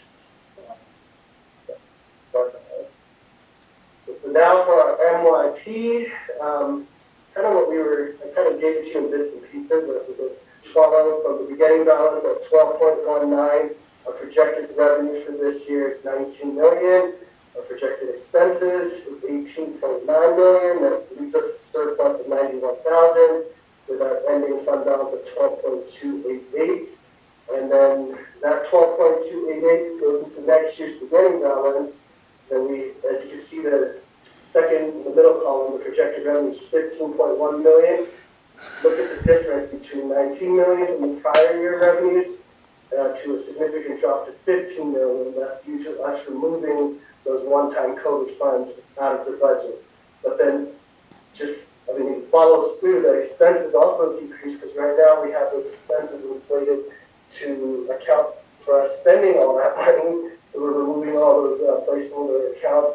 That'll drop your expenses that are expected to decrease down to 15 million. And we see surplus there. And the out year, like I said, we have a $24,000 decrease. And then the remaining in the red are those are potential assignments. Those items haven't occurred, but the potential like negotiations, restricted resource area, special ed, maintenance, and then revolving cash is just $1,000 right now. So as you can see, our reserve level is 59.3. What we're required to carry is 4%, which is not enough to cover any type of economic downfall. Our average payroll is about $1.1 million, so it's not going to do anything to maintain 4%. And so this is a quick look at our other funds. All of the other funds that we have are pretty healthy. Child nutrition has an ending balance of 108,000. Deferred maintenance, the balance remaining in there is 2,787. We normally do a 325,000 transfer from the general fund over to deferred maintenance to keep that account up. But as you can see, Fund 25 and Fund 40 each have about $400,000 each. So that includes about 800,000. So we can utilize those in the meantime, so we don't have to transfer money out of the general fund. Because then it'll show an additional expenditure. Fund 35 is the additional $8,600 residual dollars that are sitting from the VHS gym project that we need to figure out what we need to do with that. And then Fund 49 is the CFP for The community facilities fund for the possible development, those are just to pay for the chili house. And we have a balance of 30,000 there. So the final notes here is that, we're in a good position. I mean, it's positive, we're still finding positive. We don't need to borrow at this point. We can effectively manage our cash flow, but we have to be prudent and let's continue to be, conservative to remain fiscal solvency. Moving forward, to maintain a high level of reserves, the one-time dollars going away, the declining enrollment, there's just so much uncertainty going forward that reserve level really does help. Especially at a small school district that needle changes suddenly. Spend a couple million, your reserve levels drop dramatically. Staffing obviously needs to be monitored if there's a need to be filled or just get creative. And so with that, that's recommended that you guys approve report. And do you guys have any questions or comments? Board member discussion. I don't have any questions, just thank you for the report. I like the slide before last, that was a nice visual, so it's easy to follow, so thank you. Here we go. In public sector, there's a saying, use it or lose it. You typically don't carry forward, they don't allow carryovers for general funds because if you have carryovers year after year and you're not spending it, it kind of says that how you're basing your tax dollars, you're basically overcharging the taxpayers. It's kind of like say DWP or someone had, or Edison had these huge reserves. It would be kind of saying you're charging a lot of people a lot more than what it would cost. So we're not in a profit business. These carryovers were allowed, I'm sure. What would happen to your budget, especially the two outlying years, had you played I'm just going to use all this money right now to get rid of it so I don't lose it, and you were to extract about $2.2 million of the carryover? What effect would that have on your reserve in the out years? Dramatically took out $2 million, our reserve from 59% of about 40. And your management of this budget is such that if you don't know, just tell me. Because there's things I didn't know. Like I sat out in the audience for nearly 5 years before my opponent finally told me on October 17th, 2016, there's that date again, that the district was making $4 million a year off of charters.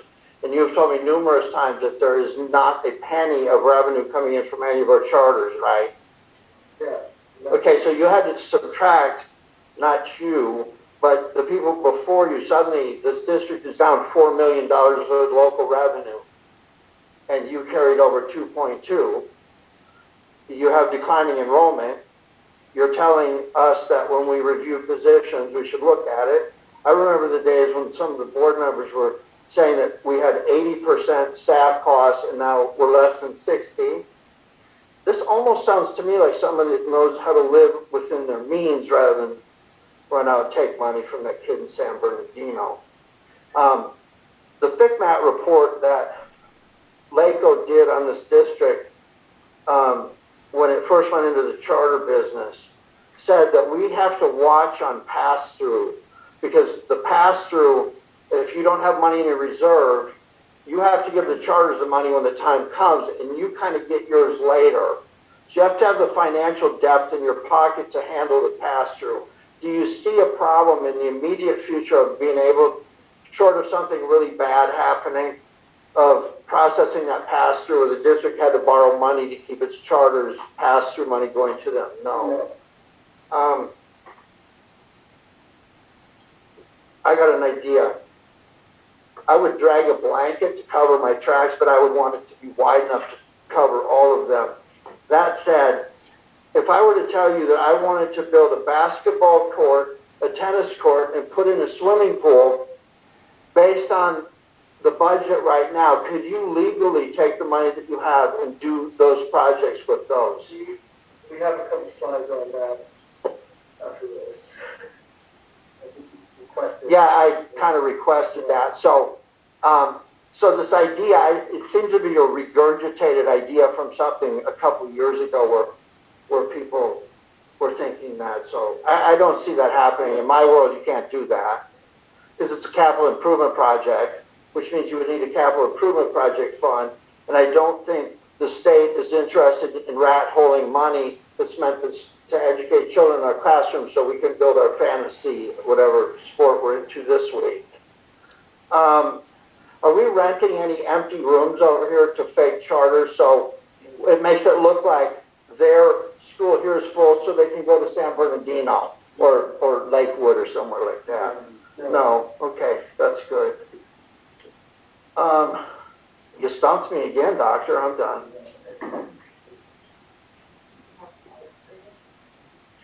No, I don't need to see slides. I already knew all the answers to those things. There's just some people out there that need to be irritated again. So I've looked at the first interim report in the past, and I've pretended to know what was going on, and you can kind of see what's happening in there. But really,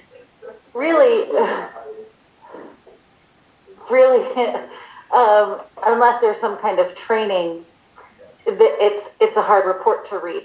However, in my class last Wednesday, we spent about 2 hours on first interim report, and we went through it with a fake district, and they went through what to look for, what each thing means, how it all works out and plays out, and what, as a school board member, we need to be looking at, and the things that they said specifically what to watch out for.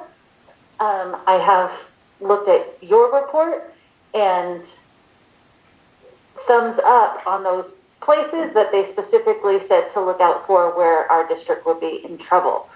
So thank you for your report. I'm glad I was able to understand it more thanks to that training and thanks to your explanation. I appreciate your hard work that went into this.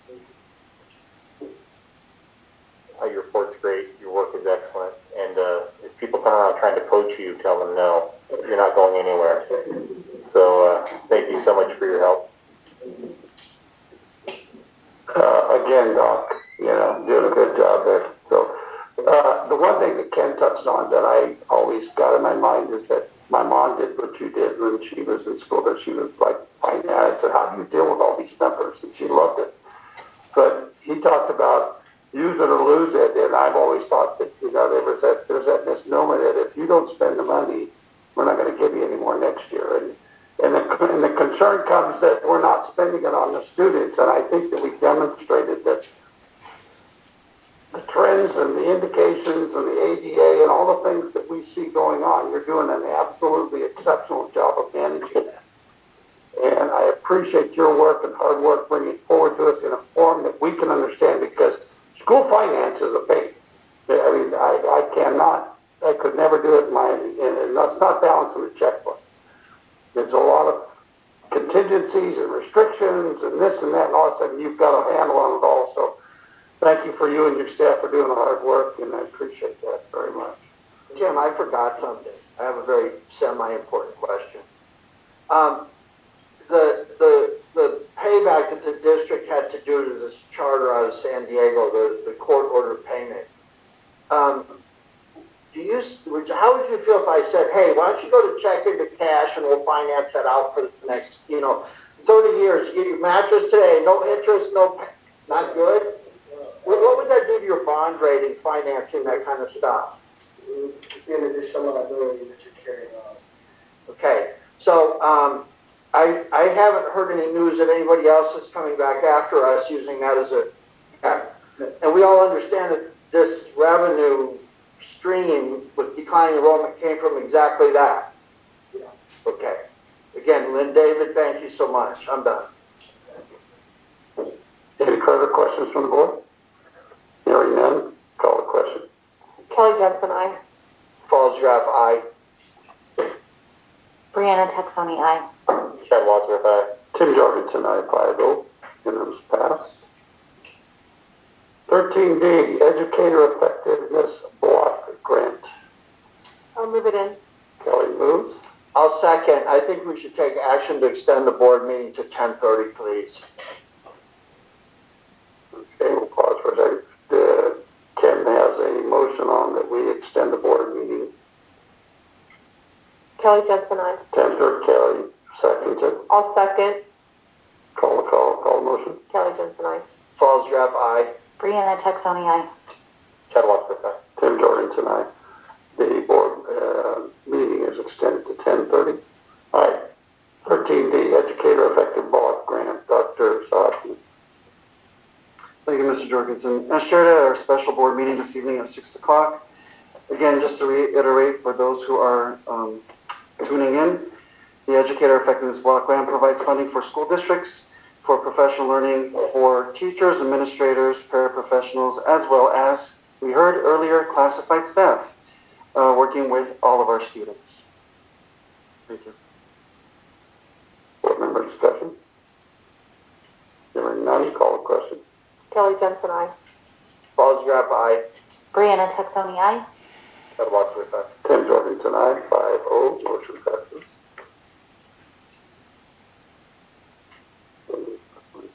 13E, replacement of high desert camera system. Do you have a motion to open? Chad, I'll second. Brianna. Dr. Zaki. This item was placed because we are looking into upgrading outdated cameras at the High Desert campus, and we are seeking approval. If there's any questions, I would defer to Mr. Mirza on the camera system.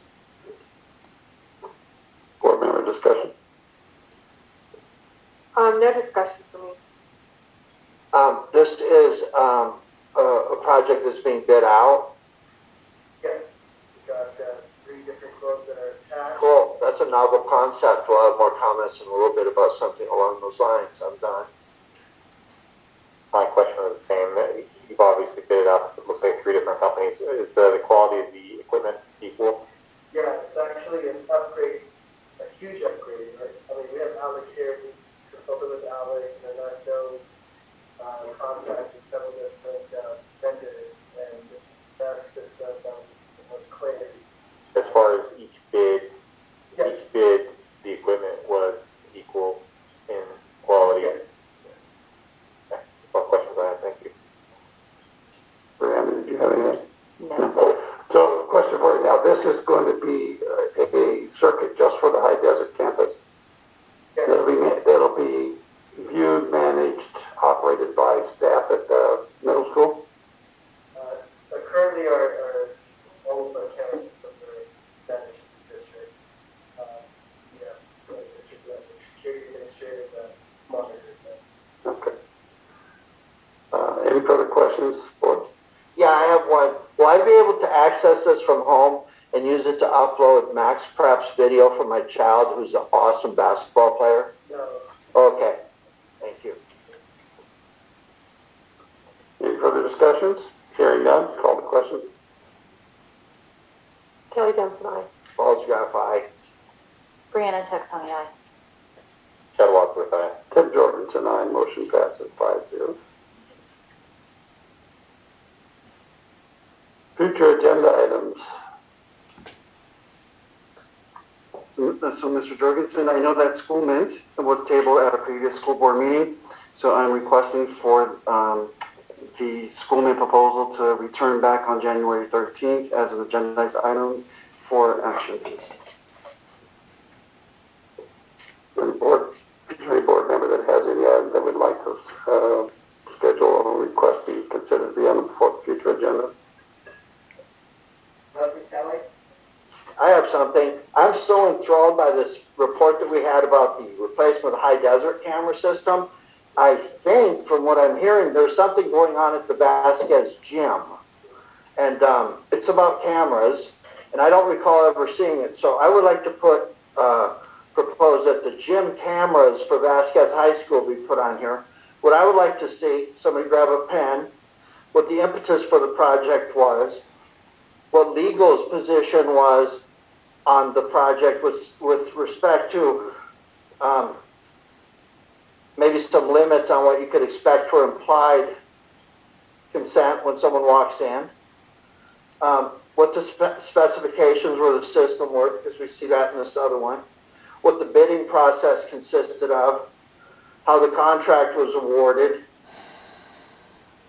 that those contracts were awarded to people who listed this thing I went through a couple of meetings ago about declaring the district as additionally insured and hold harmless.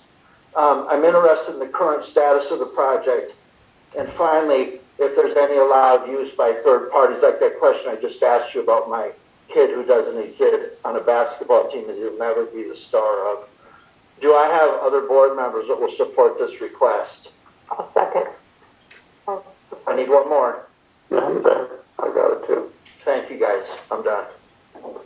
So you have those two items in addition to. That's correct. Okay. Right, moving on. Calendar, December. Okay. So our next regular scheduled board meeting will be January 13th, 2022, followed by the second one in January 27th, 2022. This is our final board meeting of 2021. We're all going to be exiting and leaving for our holidays. I want to make sure I pass on to everybody